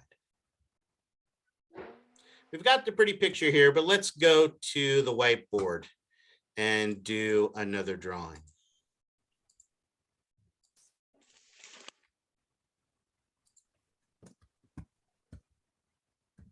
So this is still a protein, right? No, we've moved on from, that was it for proteins. Okay. We are all now right. down to our fourth macromolecule, nucleic acids.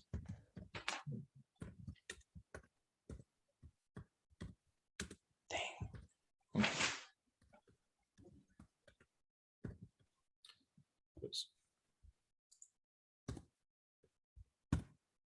So the term macromolecule is not synonymous with macronutrient. Correct. Okay. All right. Yep. Okay. Thanks.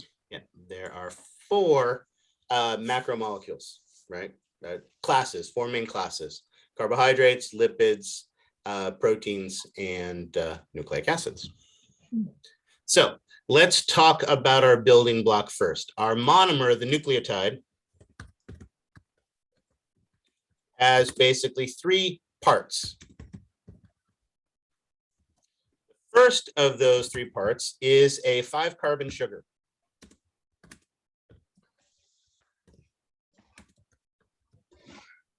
Oops, hold on, let me make this smaller. So let's go ahead and draw that. I'm not going to bother drawing the carbons at the corners of it, but that is our 5-carbon sugar. And just out of curiosity, how many different 5-carbon sugars could we find here? Anybody know? Okay, I'll give you this one. There are two possible 5-carbon sugars that can be found here. Anybody know what they might be? Ribose and deoxyribose. There you go.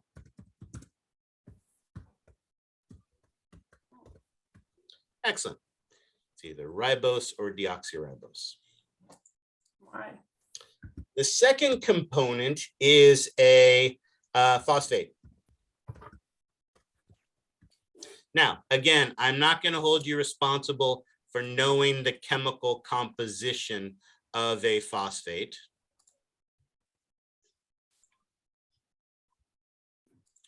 Other than the fact that you need to know that phosphates are incredibly negative.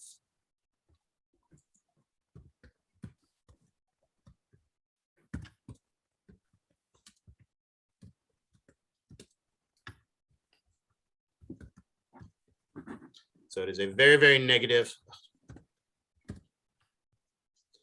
molecule. And the third component, nope. Ugh, I did it again.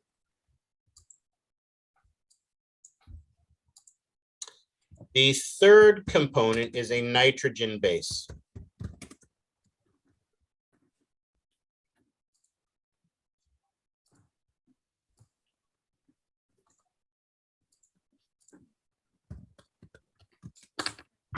And just out of curiosity, does anybody know how many possible nitrogen bases you could find here? 1. 4 is close. 5. There we go. 5 possible bases. What are they? For starters, just give me the letters associated with them. We'll start easy. A, G, C. U. I heard you. What else? T. T. There you go. Excellent. Adenine. Guanine. Cytosine. Uracil. And thymine. 5 possible nitrogen bases. So you pick one of them, like adenine. You pick one of your sugars, like ribose, and you have a phosphate. You put them together, and lo and behold, you have a nucleotide. Now, if we have 2 of these and 5 of these, 2 times 5 means that there are 10 possible nucleotides. Is that correct? Yes. No. No. Oh, I heard a yes and a no. Which one's correct? Well, if you said no, how many possible nucleotides are there then? 2. No, never mind.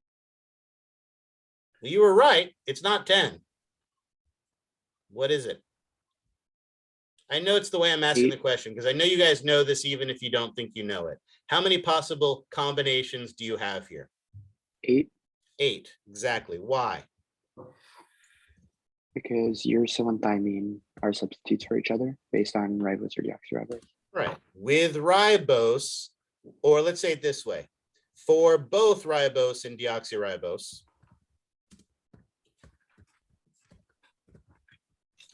you can use adenine, guanine, and cytosine. However, as you mentioned, for ribose, you only use which? Uracil or thymine? Uracil. Excellent. Whereas with the deoxyribose, you only use thymine. So there are 8 possible nucleotides, 4 for ribose and 4 for deoxyribose. And of course, we use these to make our nucleic acids. Nucleic acids that are made of deoxyribose, what do we call them?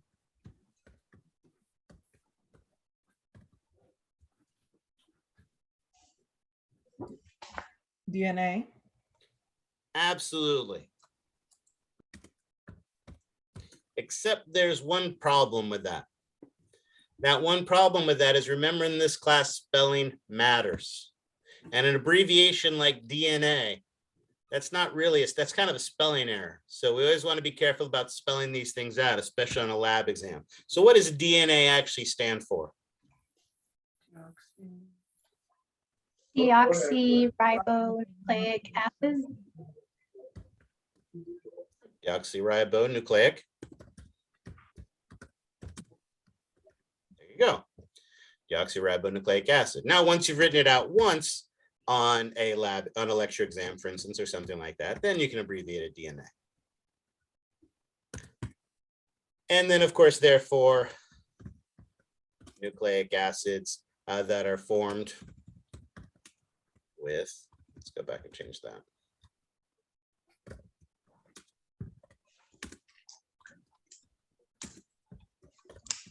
Ribose, we of course abbreviate RNA, but what does that stand for? Ribonucleic acid. Excellent. Which again, once you've written out once on an essay question, you could abbreviate it as that. Awesome. Now we know how to make DNA and RNA. So now the last question that I have is, what are they used for? What is the function of DNA? The genetic makeup of? True. To make amino acids. Well, close, to make proteins. It's the map. Yeah, these are our genes, right? As we mentioned, this is the information that we use to determine everything about you. Whether you can roll your tongue or not, whether you have a widow's peak or don't have a widow's peak, right? Whether you have type O blood or type A blood. These genes code for proteins. Technically code for polypeptides. But we put those polypeptides together to make proteins. These are your genes. And remind me again, where is this stored? In the nucleus. Excellent. Keeps it in a nice, tight, protected location.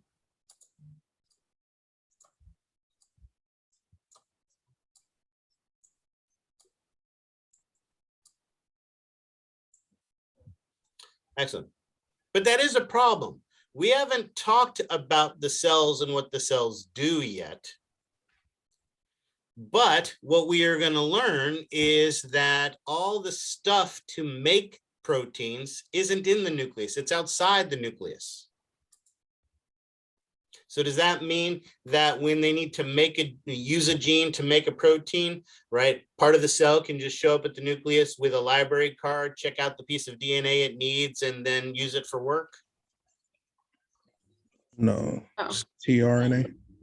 Exactly. That's what the RNA is for. The RNA is both a portable and temporary copy of the DNA. And this portable and temporary copy of the DNA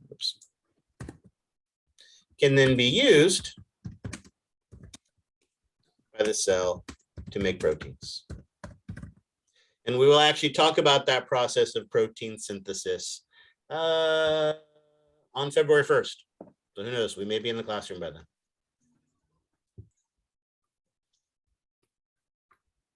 Excellent. Questions on this?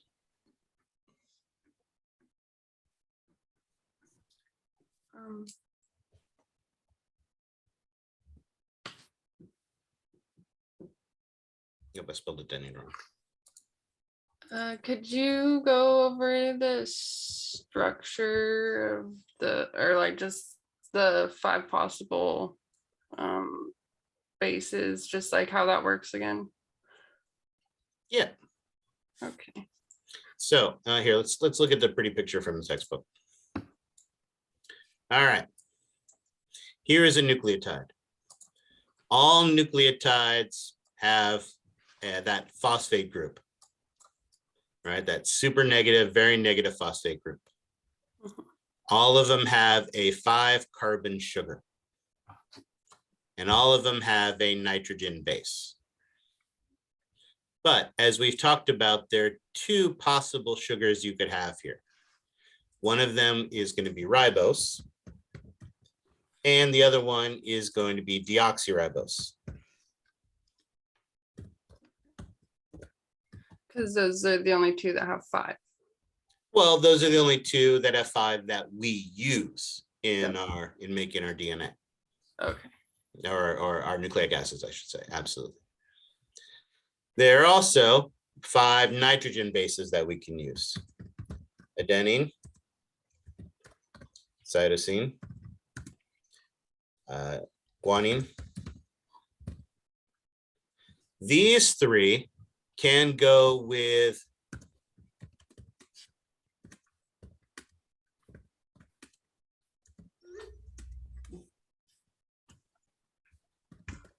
so both ribose and deoxyribose could have either an adenine, a cytosine, or a guanine there. Those are the same for all of them. Okay. However, there are 2 similar nitrogen bases. One is uracil, and the other is thymine. And thymine only forms with deoxyribose. Uracil only forms with ribose. So when we talk about replication of our DNA, we will talk more about our DNA. We talk about replication of our DNA when we talk about protein synthesis. We'll talk about DNA and RNA. They use different bases. So ribose can have an A, a C, a G, or a U on it. And deoxyribose can have an A, a C, a G, or a T. So it's just one nitrogen base that can either be uracil or thymine is one of the big differences between DNA and RNA. Okay. All right. And like I said, we will talk about DNA in more depth when we get to mitosis and when we get to protein synthesis. Sweet. Thank you. That helps. Yep. And again, we'll talk about what a purine and pyrimidine is then too as well. We don't worry about those terms right now. I just put them on there, keep them in your pocket. Don't worry about what they are. All right. So I think we're all hopefully somewhat comfortable with what DNA and RNA do. And if not, like I said, we will talk about it more. We will discuss it more. However, there is one other important thing that our nucleic acids do that you might not have been aware of. Let's go back here to the picture we were looking at before. And I'm going to cheat and I'm going to move this up and out of the way. Actually, you know what? I'm just going to erase it. Now, remember, as I mentioned, this phosphate is a very negative molecule. So I could have a nucleotide here with adenine, with ribose, and a phosphate. And because I'm feeling particularly frisky, I may decide, you know what would be really fun is to add a second phosphate to this first one, just for the heck of it. Now, remember, this is a very negative thing. Is it easy to put two negative things together? If I have two powerful magnets and they both have negative ends, is it easy to put the two negative ends together? No. No, they're gonna. But with enough force, could I force them to stay together? Maybe. Yeah, maybe. With enough force, absolutely. Right? And that's what's going to happen here. I am going to form, nope, not what I wanted to do. I am going to form a bond here between these two. The problem is this bond is going to require lots of energy.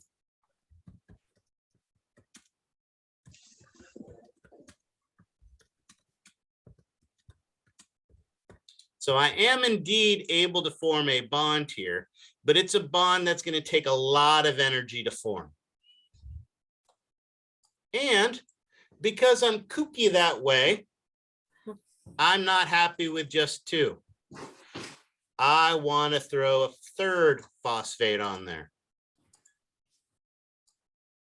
Because that's not the right one either. There we go. Perfect. Because that is how I roll. I want to put a third on here. Now, I have these two really, really negative things. And now I'm trying to add a third. Is that going to be easy? No. No. So, and I believe the technical term for this is going to require lots and lots of energy. More than the first one or equal? Way more than the first one. Okay. Right? The first one was only one lots. This is two lots.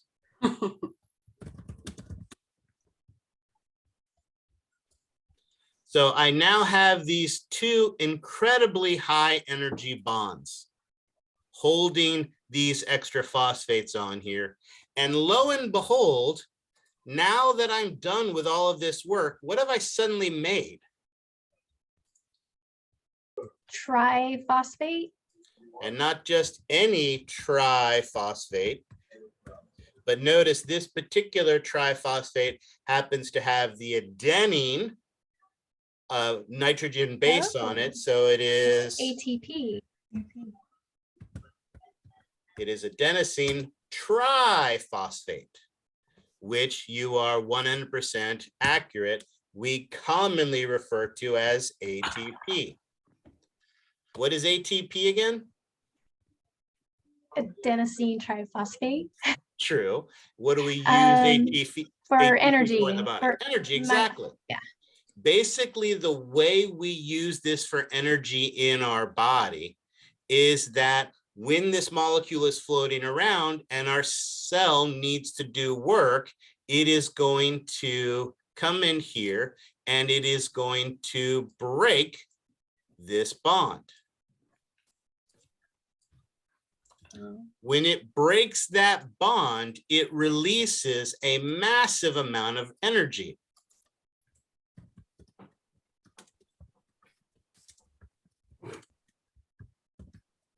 And we can use that energy to do work. Okay. So notice, and again, because we've written adenosine triphosphate out here, I will do this abbreviation here, ATP. When we split it, breaking that bond, we call split. So we split it. And when we split it, as a result of that, we get a massive amount of energy. Obviously, we've ripped off a phosphate, so we have a phosphate group that's just floating around there. And what's the other molecule that is left behind? Adenosine diphosphate. There you go. ADP, which again, we need to spell out adenosine diphosphate. Oops. Now, notice this adenosine diphosphate still has a high energy bond. Is it as high as the bond, as it is much energy as was in the first bond? No, but technically I could still break that. I could actually take my ADP and split it. And as a result of that, I would still get some energy, not as much as I did before. I would have a phosphate as a result of that. And what would the molecule left behind be? AMP. AMP, which of course stands for what? Adenosine monophosphate.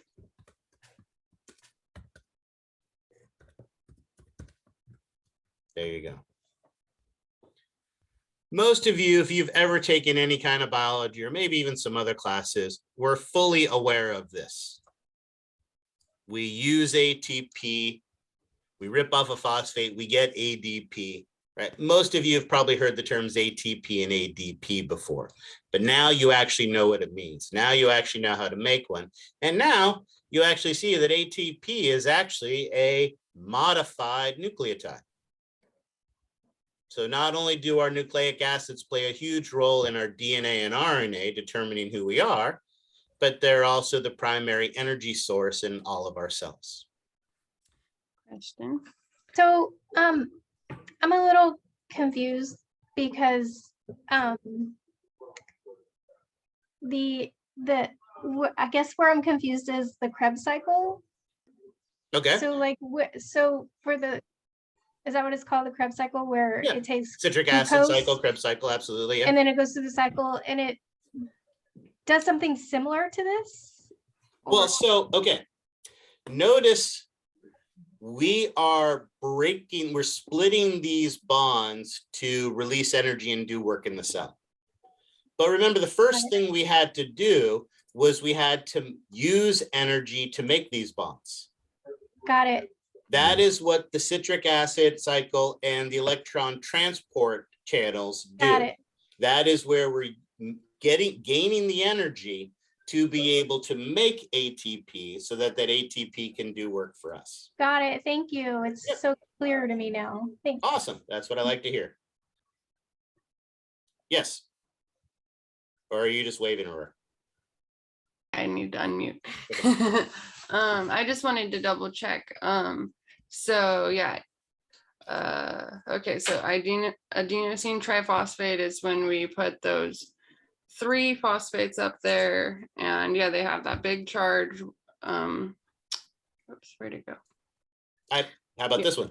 Oh, okay, it's just a different picture, but yeah. So true, but in some ways, this one's a little clearer. Here we have our adenine. Here we have our ribose. Right, this is the adenosine. Then when it has 1 phosphate, it's adenosine monophosphate, AMP. AMP and then ADP. So when we break off one of the phosphates, that's when it goes from ATP, which is the tri, to the ADP, and then to the AMP when it's just 1, right? Right, exactly. So notice if we were to take this ATP and we were to rip off that phosphate, we would release a lot of energy that the cell could use to do work, and we'd be left with ADP. And what initiates that rip of one of the phosphates? It's just any of our cells need energy? Most of our cells have proteins, have actually ATPases, have enzymes that their job is to break that phosphate off and release that energy. Okay. So it's usually an enzyme or a protein. Yeah, typically, like I said, we call it splitting of the ATP. So you split it when you rip it off. But the other thing that happens is because this phosphate gets ripped off, when this happens, we often say that it phosphorylizes the protein. So basically the protein grabs the phosphate and gets the energy. So you may also sometimes hear the word that it phosphorylates something. Because it breaks it and takes it at the same time. It takes the phosphate and gets the energy from breaking it off. Excellent. All right, questions on that?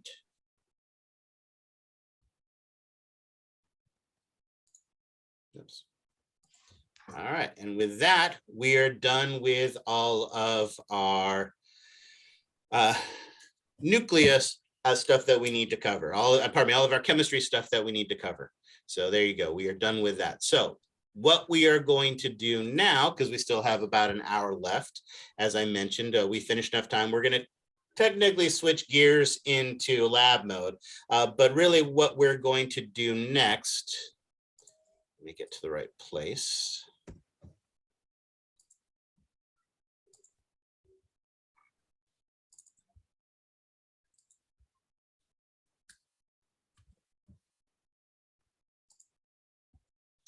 Is I want to at least start our introduction into cells. So again, we're going to focus first primarily on just basically a quick overview, and then start talking some anatomy of the cells. So we're getting a little ahead here, but I'm okay with that. I think that's definitely a good place to be. So let's go ahead though and take one more break. Let that chemistry stuff wash away from us, because like I said, nothing good has ever come from chemistry. Chemistry is a horrible, horrible stuff. Can I go back? Yes, I can go back to my amazing drawing. You guys keep forgetting to say amazing on those. There you go. So there is my drawing. And again, this is one of those cases where I've drawn, thank you, a very silly example. And of course, now I've closed the other one. So hold on, let's see if I can get it back. But oops, no, wrong button.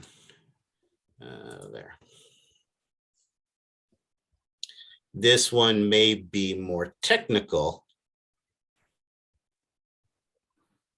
No, you can tell. Actually, I love that. He's an amazing individual, but absolutely no. He knows my feelings that nothing good has ever come from chemistry. Chemistry is a horrible, horrible thing that should be banished from the planet because it has absolutely no use whatsoever. Completely pointless. Nothing good about it at all. He and his wife, they're both awesome individuals, but they both teach chemistry. So obviously there's clearly something wrong with it. All right, here is the picture. And again, I think this one from the textbook actually is a little bit nicer. You get, again, than my simple version where you actually see the ribose, the adenine. And again, it emphasizes how with those three, it's adenosine triphosphate, 2 adenosine di, and with just 1 adenosine monophosphate. So there's that as well. So did that help you to see what you wanted to see? Yeah, I just have something kind of stuck in my head. Like, so it takes a lot of energy to make ATP to create those, but whatever, the triphosphate bond. Mm-hmm. So I'm assuming there's a function for ATP, right? That's because I think of the function of ATP as the energy potential that it has. But why assemble in the first place, right? You know what I mean? Well, okay, but what you got to remember is ATP is essentially gasoline. Okay. You have to put gasoline in your car to be able to get your car to go. Mm-hmm. But your car can't just spontaneously make gasoline. You have to go somewhere special to get gasoline. And once you get gasoline, then you can put it in your car or your lawnmower or anywhere else, right? Well, where's the special place where we make ATP? Anyway. Mitochondria? Mitochondria, absolutely. So the mitochondria is the factory that makes the ATP. And once it makes that fuel source can be used anywhere in the cell to do work. Okay. So it's an energy storage, like just like we store, in fat, we store in ATP. Okay. I was just wondering. But it is a much more readily available energy source. Right? Okay. Yeah. All right. Thank you. Yep. All right. Excellent. Great questions, great comments. I'm glad you guys are thinking critically about this. That is awesome. And like I said, now the best part, we get to get the bad taste of chemistry out of our mouth and move to something much more fun. And that is cells. So let's bring back up the pretty cell picture. Excellent. And like I said, let's go ahead and take one more break. We have enough time. Again, we'll take a short one because I want to make sure we have time to cover some of the introductory stuff to this. So let's take another 10-minute break, although we'll call it 10 minutes, but it's really 11. Let's come back at 3:35. And at 3:35, we will restart and I will start the recording. Start writing that now so that I do not forget again. All right, see you guys in 10 minutes. All right, we finished off level 1 of chemistry. And as we know, we get those chemicals and use those chemicals to make cells. And that is indeed going to be our goal. Every living thing is made up of cells, whether you are a single simple-celled organism or whether, like us, you're made up of trillions of cells. And to become a trillion-celled organism like us ourselves, many of our cells have become specialized, right? If you think about it, if you have a single-celled organism and cut it in half, what do you end up as a result of that?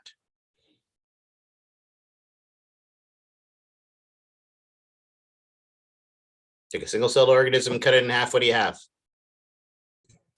2 cells? Yeah, you have 2 single-celled organisms that are going to go off and live happy lives. Would the same thing work for you? If I cut off your left hand, would your left hand run off and live a happy life? Probably not. No. Probably not, exactly. And the reason for that is because our cells have become specialized. Absolutely. How many different types of specialized cells do you think you have in your body?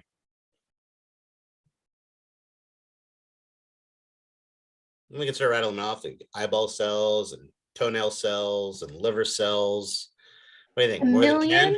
A lot. Well, again, we have trillions of cells, but how many different types? Hundreds, probably. Yeah, hundreds. In fact, probably over 200. We have over 200 different types of cells, right? Again, I named a couple. Here are some of the pretty pictures from your textbook showing you some of the diversity. We have dynamic cells, like excuse me, like our muscle cells that can change shape to move us through space. Sperm cell is special in that it is able actually to swim to move itself through space. Some cells are huge, like our nerve cells. Some of these processes of our nerve cells can be over 1 meter long. Right? We have epithelial cells and red blood cells and all sorts of different type of cells that are making up our body. And obviously trillions of total, but different types. And that's just us, right? Other animals have other different types of cells that allow them to do things that we can't do. And let's not even get started on plants. Plants are almost like a totally different, completely different species, right? With completely, totally different types of cells. So there's a tremendous amount of uniqueness and tremendous amount of diversity when we talk about the simple thing that is a cell. However, in general, if we take all the cells on the planet and divide them, they all divide up into primarily 2 main types of cells. What are the 2 main types of cells that you're going to find on the surface of the planet? Or even in you? You have 2 main types of cells inside of you. What are the 2 main types of cells inside of you?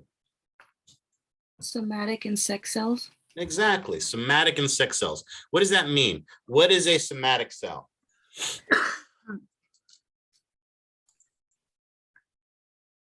What do somatic cells do? Well, sometimes it works to break the word down. Anyone know what soma means?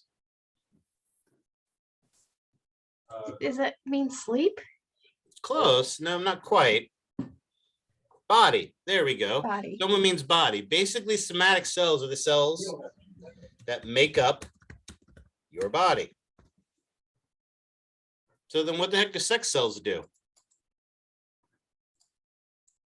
Make a new body. Yeah, essentially, exactly.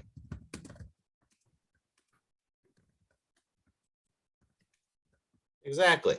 You have your somatic cells, which make up your body, and you have your sex cells, which are going to be used to make somebody else. All of our cells basically fall into one of those 2 categories. Now, the other thing to remember is, we talked about the big difference between chemicals and cells when we talked about our level of hierarchy, is that cells are alive. They have life. And so they're able to perform all of those vital physiological functions that we associate with life: grow and reproduce and metabolize and respond to their environment, and all those things that we associate with life. Cells, living cells, are able to do that. Of course, to stay alive, each cell must be able to maintain its own homeostasis. And the other important thing to remember is that all cells come from the division of a pre-existing cell. All of us basically came from essentially what are two half cells, an egg and a sperm that came together. And when that egg and that sperm came together, it formed a single cell. And what is the fancy name we have for that single cell? Zygote. Yeah, zygote. Absolutely, a zygote. That zygote then divided to become two cells. Those two became 4. Those 4 became 8. Those 8 became 16, until they formed the trillions of cells that make you up. This process of using old cells to make new cells isn't just important for making you from that zygote, but also if you get injured and you want to repair that injury, you need to use pre-existing cells, dividing pre-existing cells to make the cells to replace them. We have a fancy name. Let's actually go to the whiteboard for this.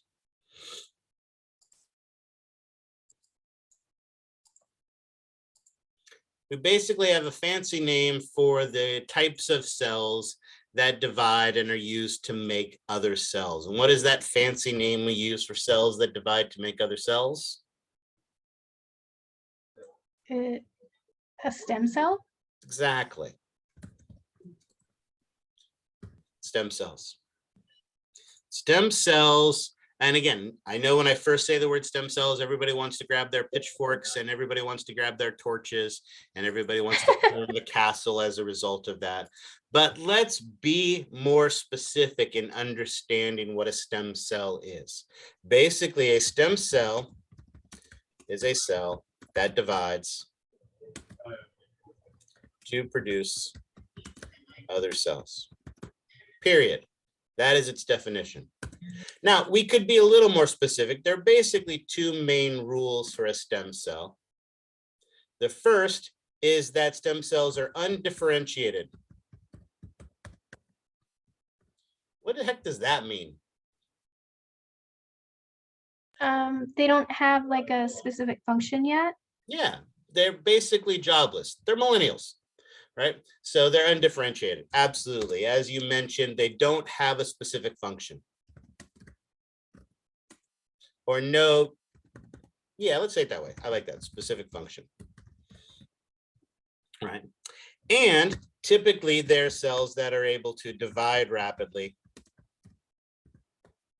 to make new cells. That's it. That is all a stem cell is. That is the definition of a stem cell. Now, where some of the confusion comes in, I think, is because there are 3 main types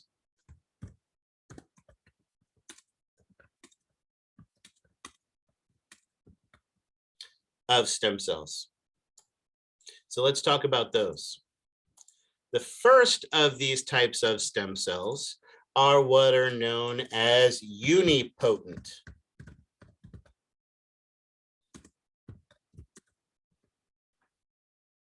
What do you think I mean when I say unipotent stem cell?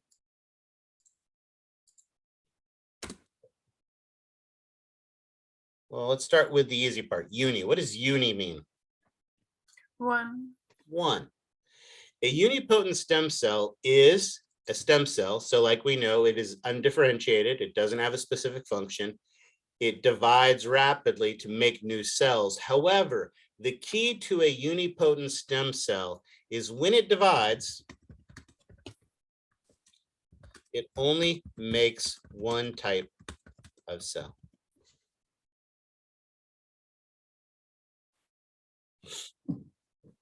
I know you haven't thought of it this way, but I know you're aware of this.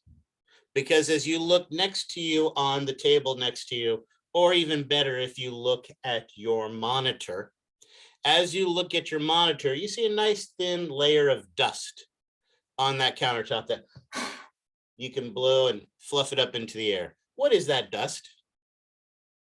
Skin cells. Skin. Yeah, it's almost exclusively the skin cells of you and everybody else living in that house with you. Because we are constantly losing millions of skin cells every day. Now, if I'm losing millions of skin cells every day, why aren't you seeing my muscles and bones? Because you make more? You make more, exactly. In your skin, you have stem cells, unipotent stem cells that are dividing to make millions of new cells. But those millions of new cells, how many different things can they be? One. They can't be eyeball cells. They can't be toenail cells. They can't be liver cells. All they can be is skin cells. So when they divide, they make one and only one type of cell.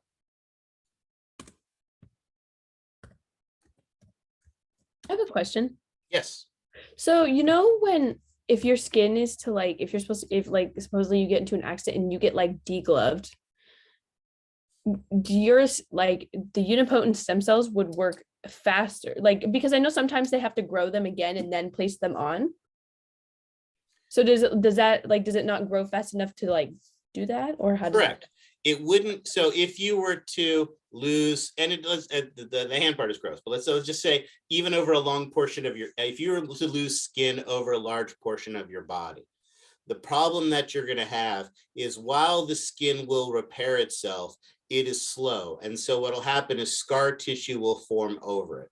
So often what they will do is they will harvest skin from a different part of your body, or as you mentioned, they're getting better at being able to actually take some of your stem cells and grow it in a petri dish basically for you. Or in some cases, they may even take it from a cadaver or something like that to try to repair the injury more rapidly before that scar tissue can form. So yeah, you wouldn't be able to grow it fast enough to be able to put all of that skin back. But with an incision or a cut or a small tear or something like that, then yeah, it's going to grow back. Okay. All right, because we have those unipotent stem cells. Now we also have pluripotent stem cells.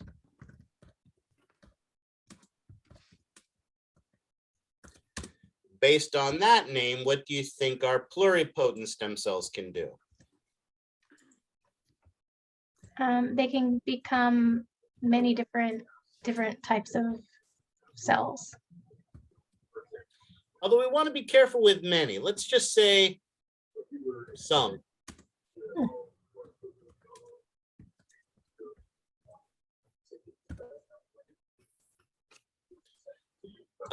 Probably one of the best examples of a pluripotent stem cell are the stem cells that are in your bone marrow. In your bone marrow is a special type of basically blood cell that is capable of dividing to produce all of the cells associated with your blood. That means when it divides, it can make red blood cells, or when it divides, it can make white blood cells, or when it divides, it can make the cells that makes platelets. So there is a collection of cells that it can make. But can it make eyeball cells or toenail cells or liver cells or even skin cells? No, these are limited in their range. So like I said, those blood cells, so in the bone marrow is a good example of those, but they're limited in what they're able to produce. Now, like I said, we hear stem cells, we grab pitchforks, we grab our torches, but every single one of us has millions of these types of stem cells in our body.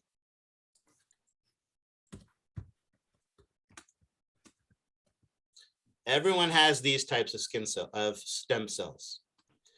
The reason people grab their pitchforks and their torches when you say stem cells has more to do with the third type of stem cell, an omnipotent stem cell.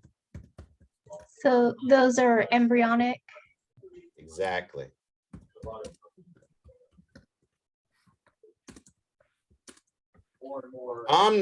Omnipotent stem cells, when it divides, it can make what? Anything, right? Any cell Yeah. type. Yeah.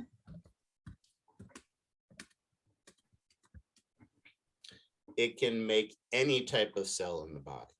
And you're right, these are specifically found in embryos. Well, okay, let's say it this way. Primarily.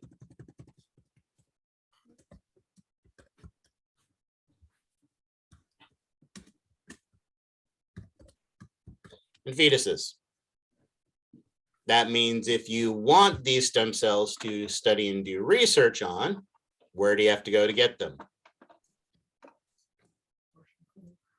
Abortion clinics. Well, yeah, you need embryos and fetuses that don't happen to be turning into people. So yes, absolutely. Some of them are associated with abortions, and then you run into the social and religious and cultural aspects and complications that come along with this. However, notice I did say primary, because one of the other places where these omnipotent stem cells are found is in, there you go.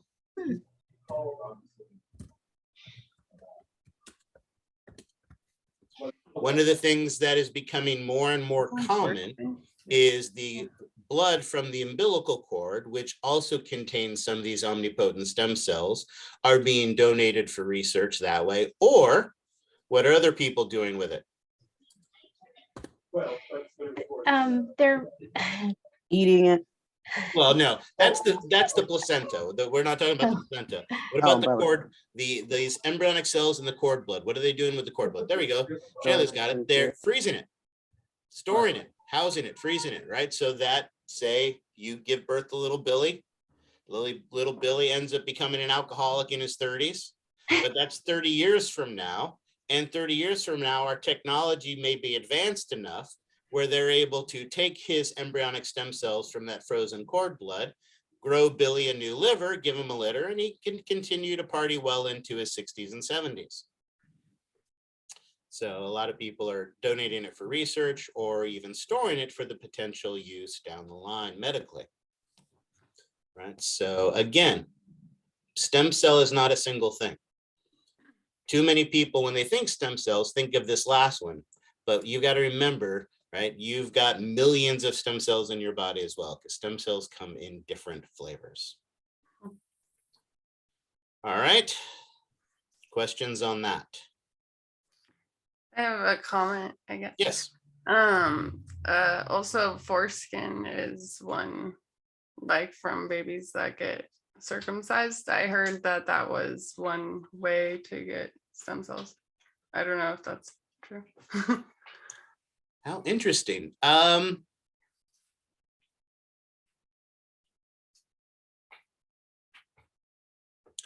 guess it's, I'm not familiar. I don't know. So I can't answer that one for you. Other than to say, it seems within the realm of possibility. Obviously, for many children, circumcision occurs very early, shortly after birth, usually within the first couple days after birth. And so if that was the case, then I could see where potentially there would be. I'm not familiar, so I can't say yes or no, but it seems possible. Yeah, maybe we'll have to do a Google. Yeah, there you go. Yes, Google knows everything. We'll have to ask him. Google just said that there's some types that might treat congenital muscular dystrophy. Oh, interesting. And there's a couple of scholarly articles too. There you go. Excellent. I was not aware of that. That is very cool. Excellent. That is very, very cool. So there you go. So interesting.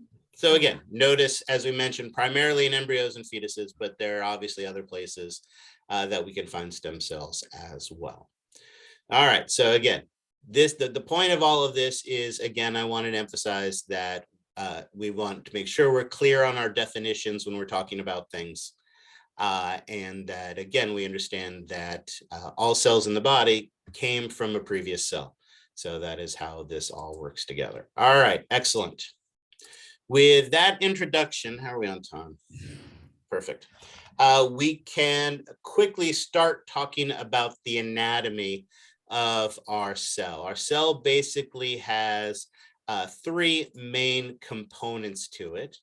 It has the nucleus, which contains the DNA. It has the, well, let's do it this way. Here's our plasma membrane, as we talked about. Here is our nucleus. So part one is the nucleus. Part two is that plasma membrane we've talked about. And pretty much everything else in between the two is the third component. And that everything else between the nucleus and the plasma membrane is what we collectively refer to as the cytoplasm.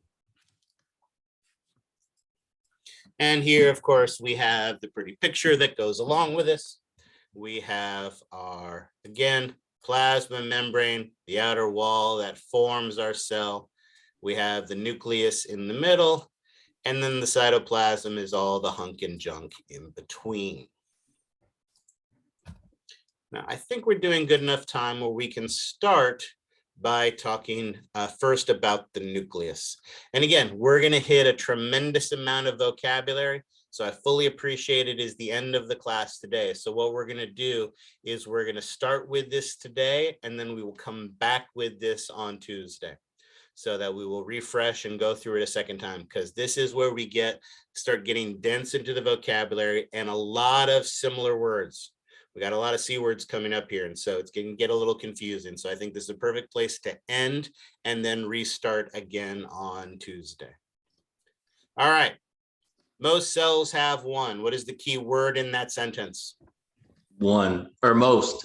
Most. There you go. Absolutely. One's an important one too, but most is even more important than that, right? What that means is that there are actually some cells that will have more than one nucleus in them.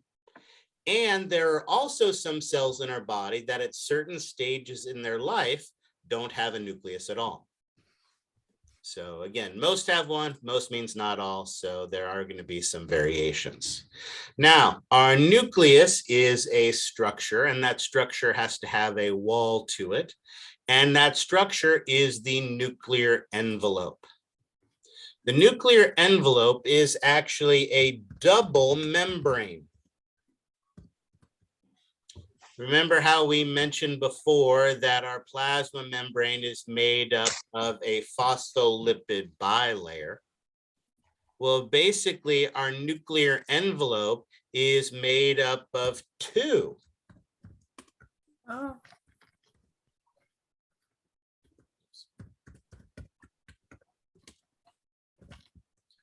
So how many layers of phospholipids is that actually? 4. All right, so we have one bilayer, heads out, tails in.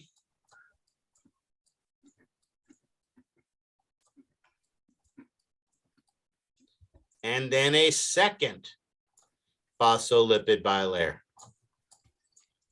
So 4 layers locking up that nucleus, keeping that DNA tightly stored on the inside so that it can't get out. So this nuclear envelope is the structure, and it is made of a double membrane of phospholipids. So 2 phospholipid bilayers. Notice we look closely at our picture here, we can kind of see how there are 1 and 2 layers to that nuclear envelope. And while its job is to keep the DNA locked inside, notice we do need some information to get in and out.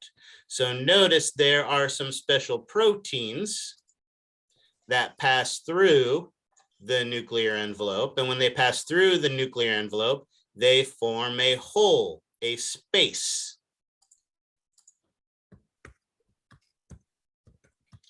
That stuff can get in and out of. And that space is the nuclear pore. So I'll go ahead and clear all of that. So again, our nuclear envelope is the structure. And our nuclear pore is the hole or the space in that nuclear envelope. All right, so far so good? Good. Now, notice it has the DNA inside of it. But it turns out DNA is not super stable on its own. It needs proteins to help to organize it. And so inside the nucleus isn't just a DNA, but it's also DNA and proteins that work together. The DNA has the information and the proteins form the structure. So of course we have to give a name to this big mass because we could keep saying DNA and protein, DNA and protein, DNA and protein, but that would get tiresome. So instead, this DNA and protein that is together, and notice it's just this loose strands that are filling up like a big cloud inside of this nucleus. And so we give it a fancy term. We call it chromatin. It's like a big bowl of spaghetti. Has anyone shared a bowl of spaghetti with a loved one? No. I don't mean like Lady and the Tramp style where you're that's what and they come together. I mean like taking one bowl of spaghetti and splitting it into two. Yes. Yeah, it's pretty easy to do, right? You just take the knife, cut it in half, and half the noodles go half one way and half the noodles go the other. But what if you needed to split that bowl of spaghetti and you couldn't break any of the strands? Would that be easy to do? No. No. And that's the problem. Remember, this cell has to be able to divide to make new cells. So the chromatin is the loose DNA and proteins. But when it comes time for the cell to divide,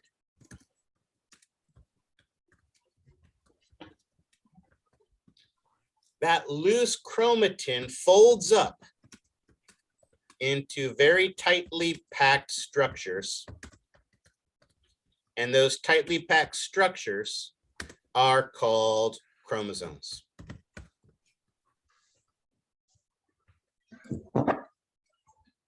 And just out of curiosity, but anybody know how many chromosomes you have inside your cells?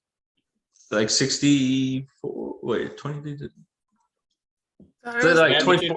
24 plus 24? Close, no. 16. Go back to the 64 and invert the numbers. Yeah, 46. There you go. Yeah. And 22, I knew. 23 pairs. You have 23 that's what pairs. it is. 23 plus 20. Yeah. And you say 22 because you might have thought 22 somatic pairs, and then Right. sex And chromosomes, we have that one. Mhm. the X and the Y that determine Yep. your genetic flavor. So Nice. there are 46 total bundles of chromatin that will form.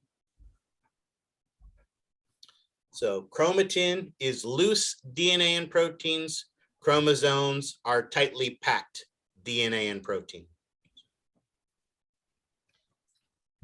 Now, when it is that loose spaghetti, when it's chromatin like we see in this illustration here, that makes it easy to be able to read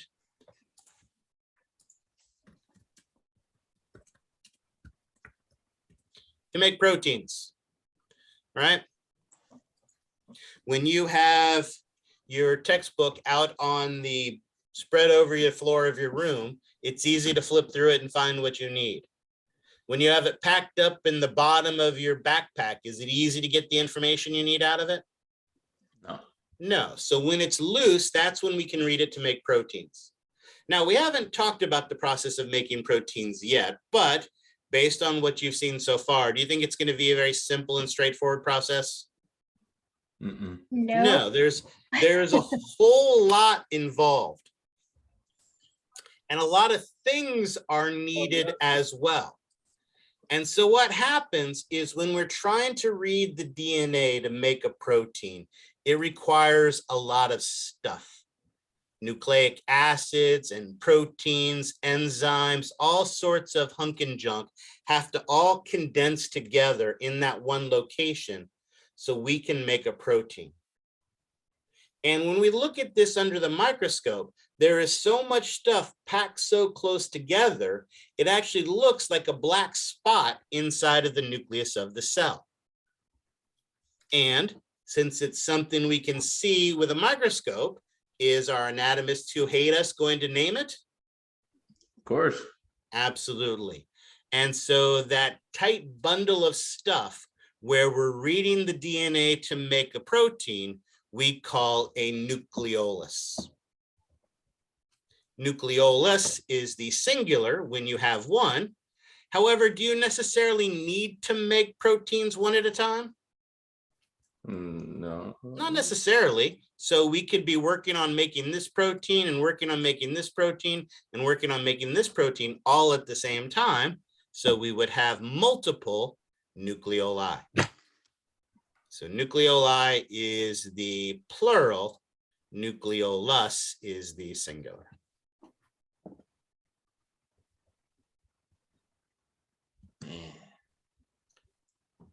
Have I lost you yet?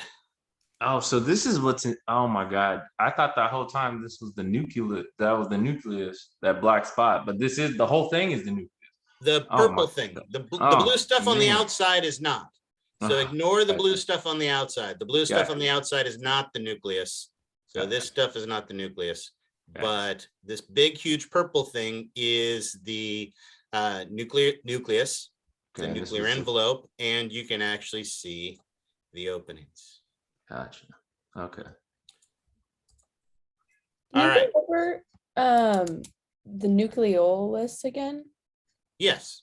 In fact, let's do this.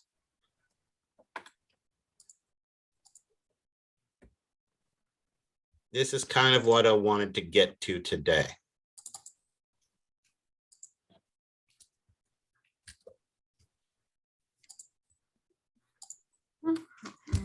This is an illustration of, not an illustration, this is a picture of a model we have in our classroom. And I guarantee a picture of this will be on your exam. We will use this model on your lab exam. Now, as I have mentioned, people often lose points, not because they don't know the information, but because they don't read the questions carefully.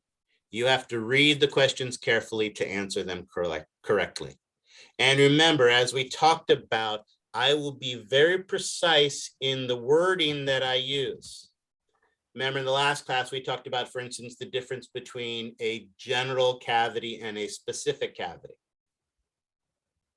My goal in this class isn't to make this hard. The challenge, the trick in this class is I could have a picture of this model. I could have an arrow like this, and there's probably a half dozen different questions that I could ask you. So how do you know what precise piece of information I'm looking for? By the wording I'm going to use. For instance, I could ask you with this picture, with this arrow, to identify the organelle. And if I asked you to identify the organelle, what do you think the answer to that question would be? Would it be the nucleus? Nuclear? Yeah, this would be the nucleus. Excellent. However, what if instead, this exact same picture, this exact same arrow, I asked you to instead identify the structure? Oh. What do you think I'm asking for then? Nuclear envelope. There you go. Nice. What if I grabbed my arrow and moved it ever so slightly and now asked you to identify the space. The nuclear pore. There we go. Tricky. It's not tricky. It's specific. It is specific. Again, I'm warning you now. I'm doing this now. We're doing this together. My goal is not to be tricky. My goal is to be precise. I'm warning you about this ahead of time. People often lose points, not because they don't know the information, but because they don't read the questions carefully. You got to read the question carefully to make sure that you answer it correctly. What if instead we put the arrow back to where it was before, and I asked you to identify the macromolecule that forms the structure?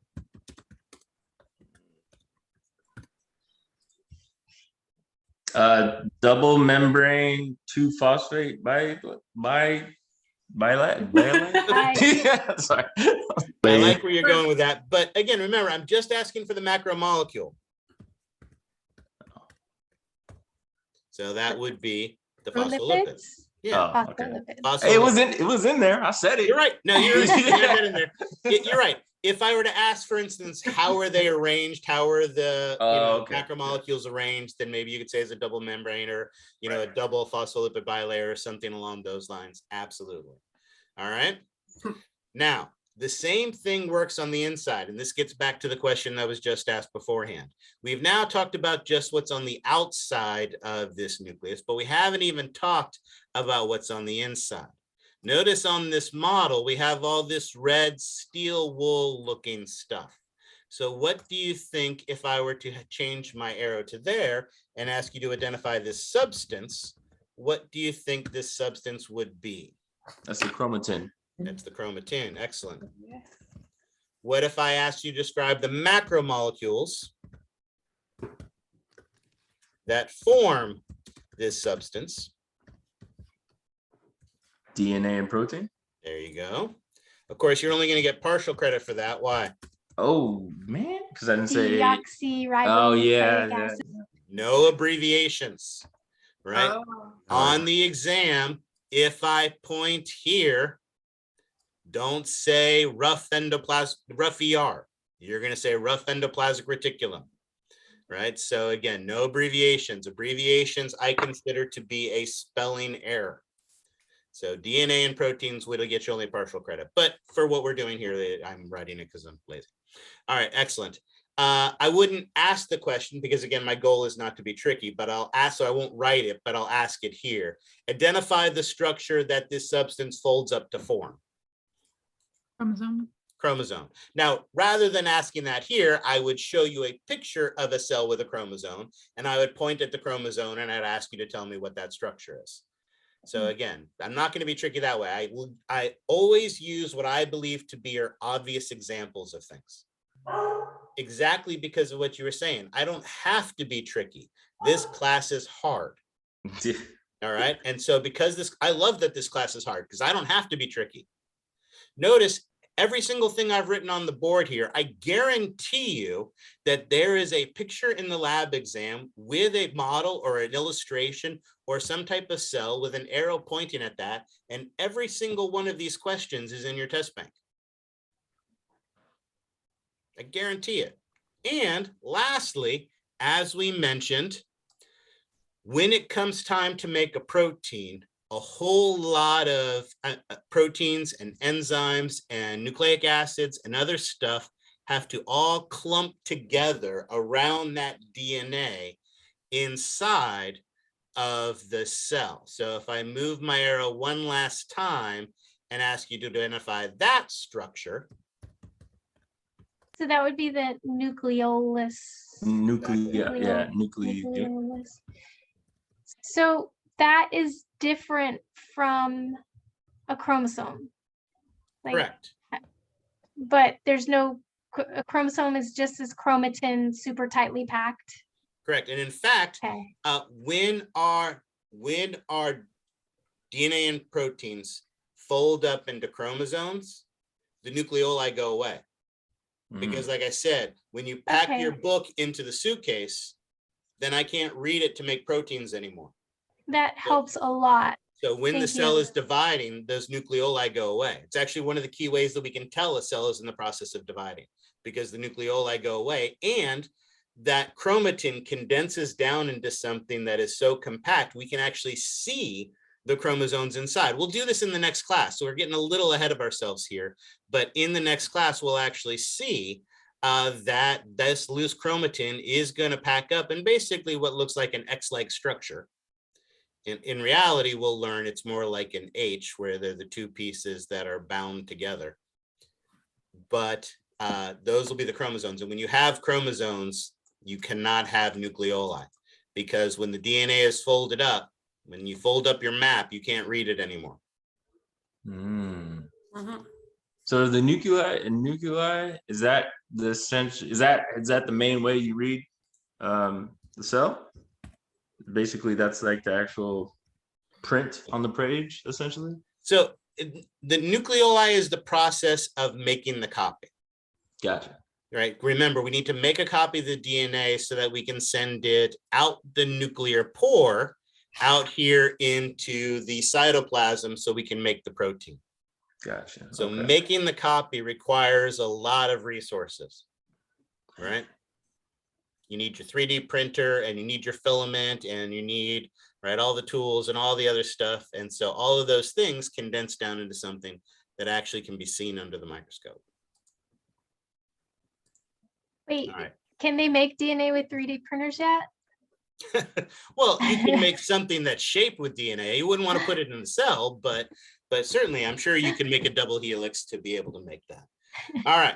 So again, precision. I will be very precise. I will be very standard in the way I word my questions. There's a difference between an organelle and a structure and a space and the substance and all of that kind of things. I will try to make it as straightforward as possible for you. All right, because I know this vocabulary is challenging, so I will use hopefully what are obvious examples of these things. And we'll talk about that more as we get to it. All right, how are we on time? Let me see where we're at. Gotta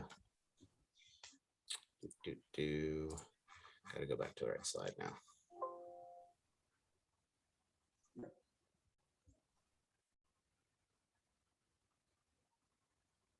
All right, this is good. Let's finish with this.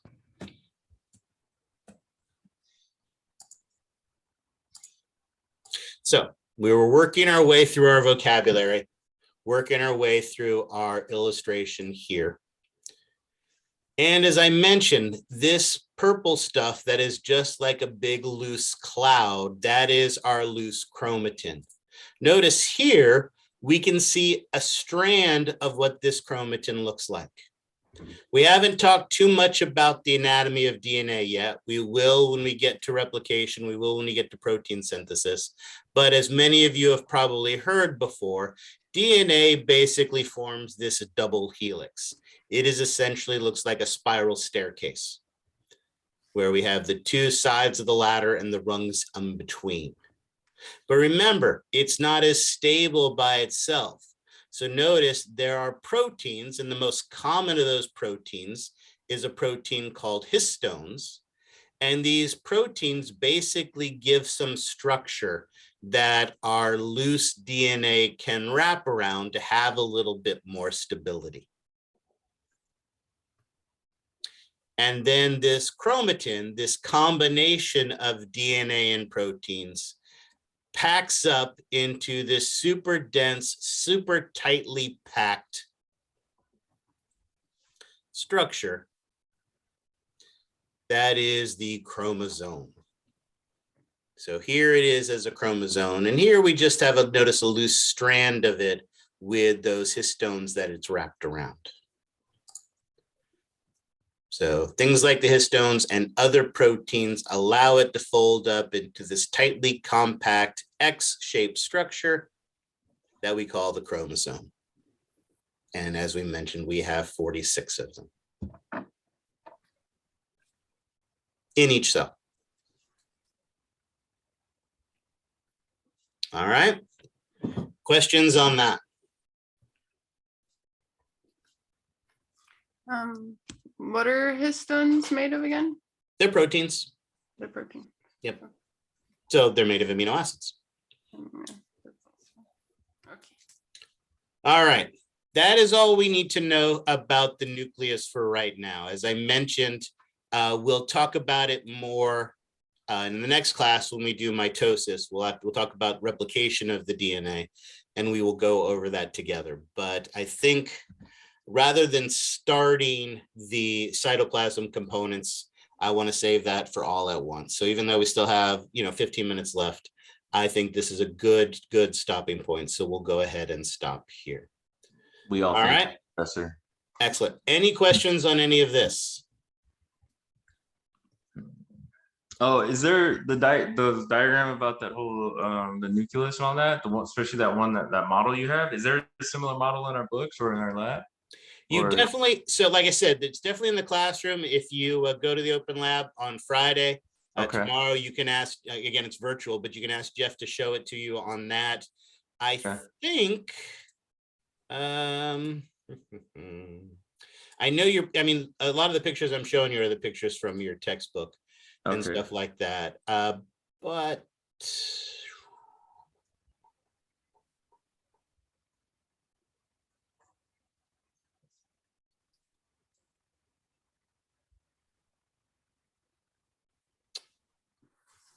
no, it looks like I don't have a picture of this model on the website. But like I said, there are a couple good models in the classroom. This is one of them. This is the other one, although it's not as good of a picture of it. So like, say if we were like on a test, like what model would closely resemble what you might use? Okay, so that is a great question. So as I mentioned, I guarantee you with 100% certainty that this model picture, this model, because it is in the classroom, I guarantee is on the exam. Perfect.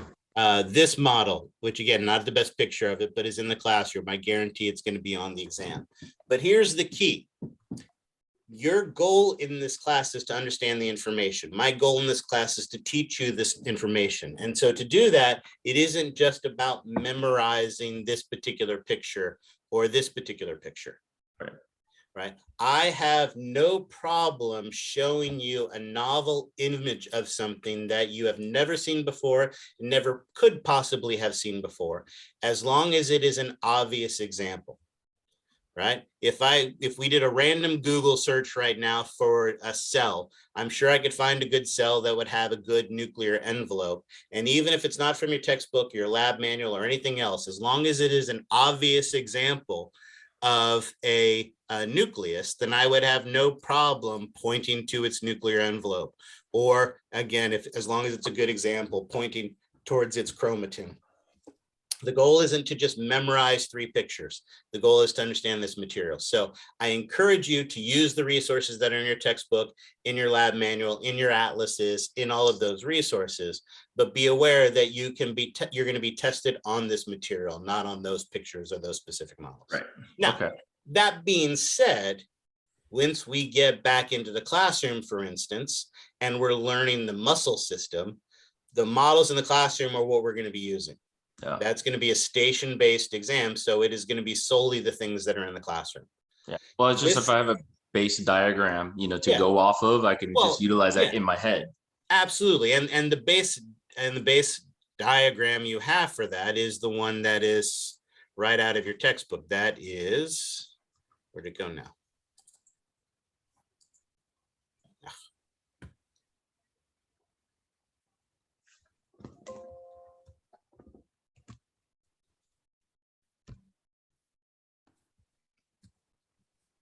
This is the one, I believe this is the one straight from your textbook. So your textbook has pictures that shows a nuclear envelope with double membrane and nuclear pores and a nucleolus and chromatin and rough endoplasmic reticulum and smooth endoplasmic reticulum and all the other things that we're going to be talking about as well. And I'll show you other illustrations from other textbooks that are good, or we'll keep looking at the models. We'll look at lots of different ways so that you can get comfortable recognizing these things no matter how they're presented to you. All right. Excellent. All righty, I agree. I'm tired too. It's been a long week, and we're just beginning. So thank you for your time. Any other questions before we call it a day? Since we're finishing a little bit early, I'm happy to answer any other questions that you guys have. I have a question, but it's not about the material. Okay. So I have the same issue that somebody else mentioned. It might have been Brooke. I'm not sure, but they mentioned when they tried to get onto the My Lab and Mastering, it was asking for like a instructor code. And you mentioned earlier in class that I should be able to scroll down and look for the free trial, but I can't find that. Do you have Canvas up right now? Yeah. Here. And just a little thing, Zoe, because I bought that today, and it gave me that option as well, but it was just a pop-up window because in my other window I had full access to it, but it also popped up that it needed an access code. I just closed out of it. So okay. Yeah. So I was able to do the assignments that you gave us for, but you were able to get to the introduction for Master NMP? Yeah. Well, Yeah. then you were in the mastering. So how do I get to the textbook? E-text. So if you go to the study area, if you go to your study area, then one of the options in the study area should be the e-text. Right. And then when I click on the e-text, it's asking me it's telling me you're not subscribed, and then giving me an option to get my credit card and subscribe. Should I could call Pearson or? Yeah, I would check with Pearson. Did you purchase it already, or are you just using the trial? I want to use a trial because it's like on back order. Okay. On that page, if you see, I know on the main page when you first log in, where there are those options, if you scroll down to the bottom, near the bottom, it's got the big bold, pay this for that, or pay this for that, or pay this for that. But down at the bottom, there's a single line that says that you can get a free 2-week trial without paying for anything. And if you click that, that should give you access. So do that. If you're not able to figure it out, then yes, Pearson is usually, the one thing I'll say is their tech support is very helpful. Yeah, so. That's what I don't know if I messed something up because I purchased it through Pearson, but then when I noticed the bundle, I thought it was a better deal. So then I just chatted with them and said, can you cancel that order?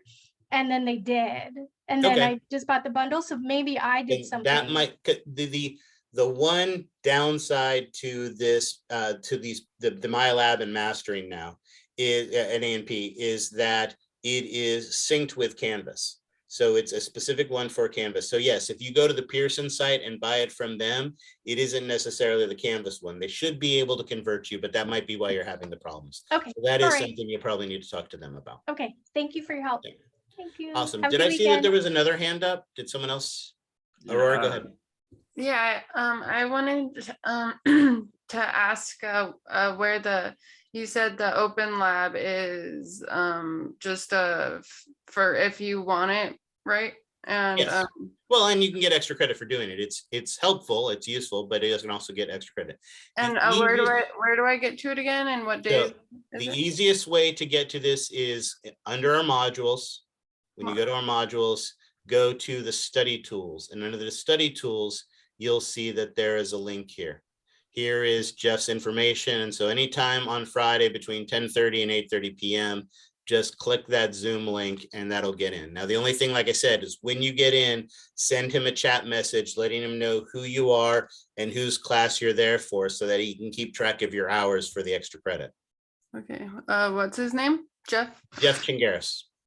And is Jeff going to work with us too? Like, is he going to kind of go over, go over the notes with him? What is an amazing thing about Jeff is an incredible instructor. He is our instructional assistant, but he just finished his master's a couple of years ago, and has started teaching like at Sac State and doing some lectures and some labs and things along those lines. So he is a tremendous resource.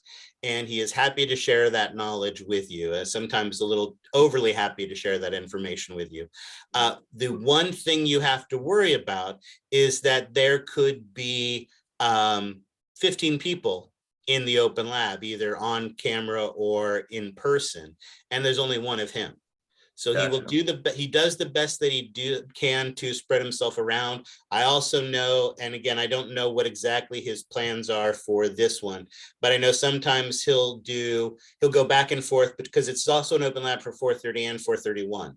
So I know he'll go back and forth between emphasizing things for 430 and emphasizing things for 431. So he'll do the best that he can with those types of things. And there are other people there, especially when you're in person, other people you can chat to, or you can chat with people in the chat box if he's busy helping other people. What I will say is I know that attendance has been down recently, which again is not great for us because we need to be able to justify paying him to do this. But the one nice thing about having fewer people in there is then he's more easily available to be able to help you. So he's got yes, another student coming. Right. For the next 2 weeks, it's virtual only. But after that, my understanding, once they open up campus, he'll be both on campus and he'll also have the Zoom open so that if you don't want to come to the open lab, you have that option. That's a long time that he's in the office for on Fridays. Yep. But it's like I said, it's something he really enjoys, something he's passionate about, something he's great at. And so we're thrilled to have him and to be able to take advantage of. Okay. And don't tell him I said any of that. Tell him I said he's a horrible, horrible person. And then Professor, my last question is, so I'm looking at the Exploring AMP Lab and Histology Atlas, right? That's that bundle you said that comes with the good stuff, right?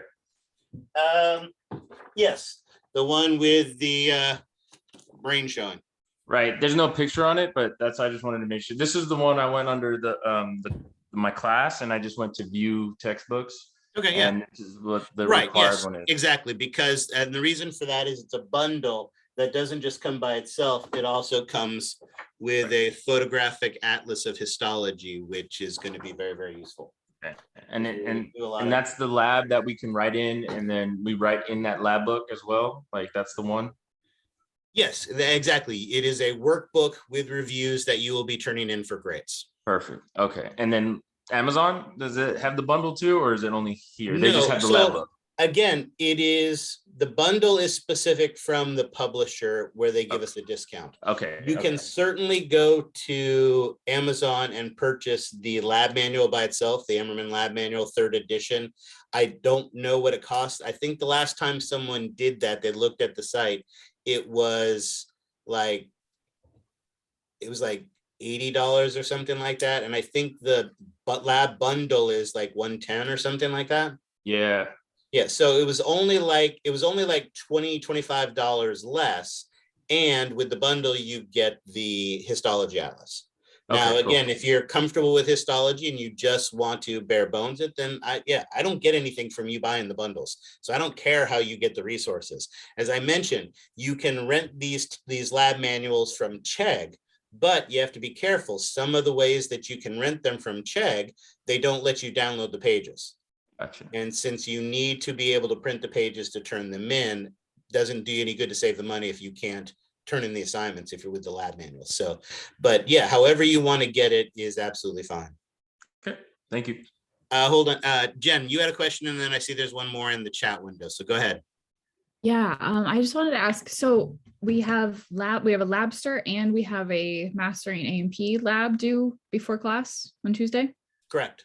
Okay, so I don't have the lab manual. I just ordered it through the bookstore, but I think I don't know if that's back ordered or it just wasn't available to be picked up yet. So will we need the lab manual for either of those two assignments? Okay, so actually, technically you have 3 things due on Tuesday. One of them is the unit review for the first unit. So here are the 2 things that I would say. I understand that there have been some technical issues with things like that. And so if you don't have the unit 1, you can turn it in late and you won't be penalized. The second thing on that I'll say is if someone in the class who has it wants to be generous and take screenshots or scan in the pages and post them in the discussion board, I will allow you to do that for the first couple units, unit 1 and unit 3. Eventually, people need to get their own, but if someone wants to help out that way, that's fine. If no one wants to help out that way, I won't penalize people who are late for that. So that is one of the assignments. Your second question is the same one that we got in the chat window. And I think part of the confusion with the Labster is to get to the Labster assignment, you don't go to the dashboard. The dashboard just shows you your scores after the fact. To get to the Labster, you go to the modules, and in our module assignments under the section 1, under the lab simulations, this is where you're going to find that first Labster that's due, Labster homeostatic controls. You're going to go to that, and then from there, you click this load Labster in a new window, and that's where you're going to do the Labster assignment. Okay, so there isn't a PhysioX assignment that's due Tuesday. No, the PhysioX assignment is due on February 1st. Okay, I think Okay. I And then for the other assignment is the Mastering A&P. Again, with the Mastering A&P, and again, mine looks different, and this is my student views, so again, this wouldn't do us any good. But you'll go to yours, whatever it looks like, hit the Mastering assignments, and there's an introductory assignment there in the MyLab and Mastering that way. Okay. Okay.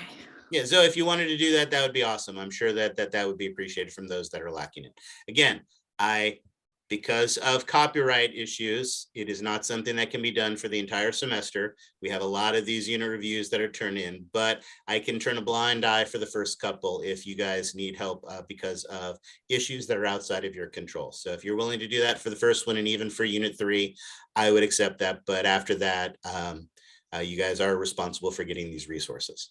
Okay. All right. All right. Excellent. All right. All right, guys. Have a great weekend, and I will see you guys on Tuesday. All right. Thanks, Professor. Thank All right. you. Study hard. Bye, Thank guys. you. Have a good weekend. Bye. Bye.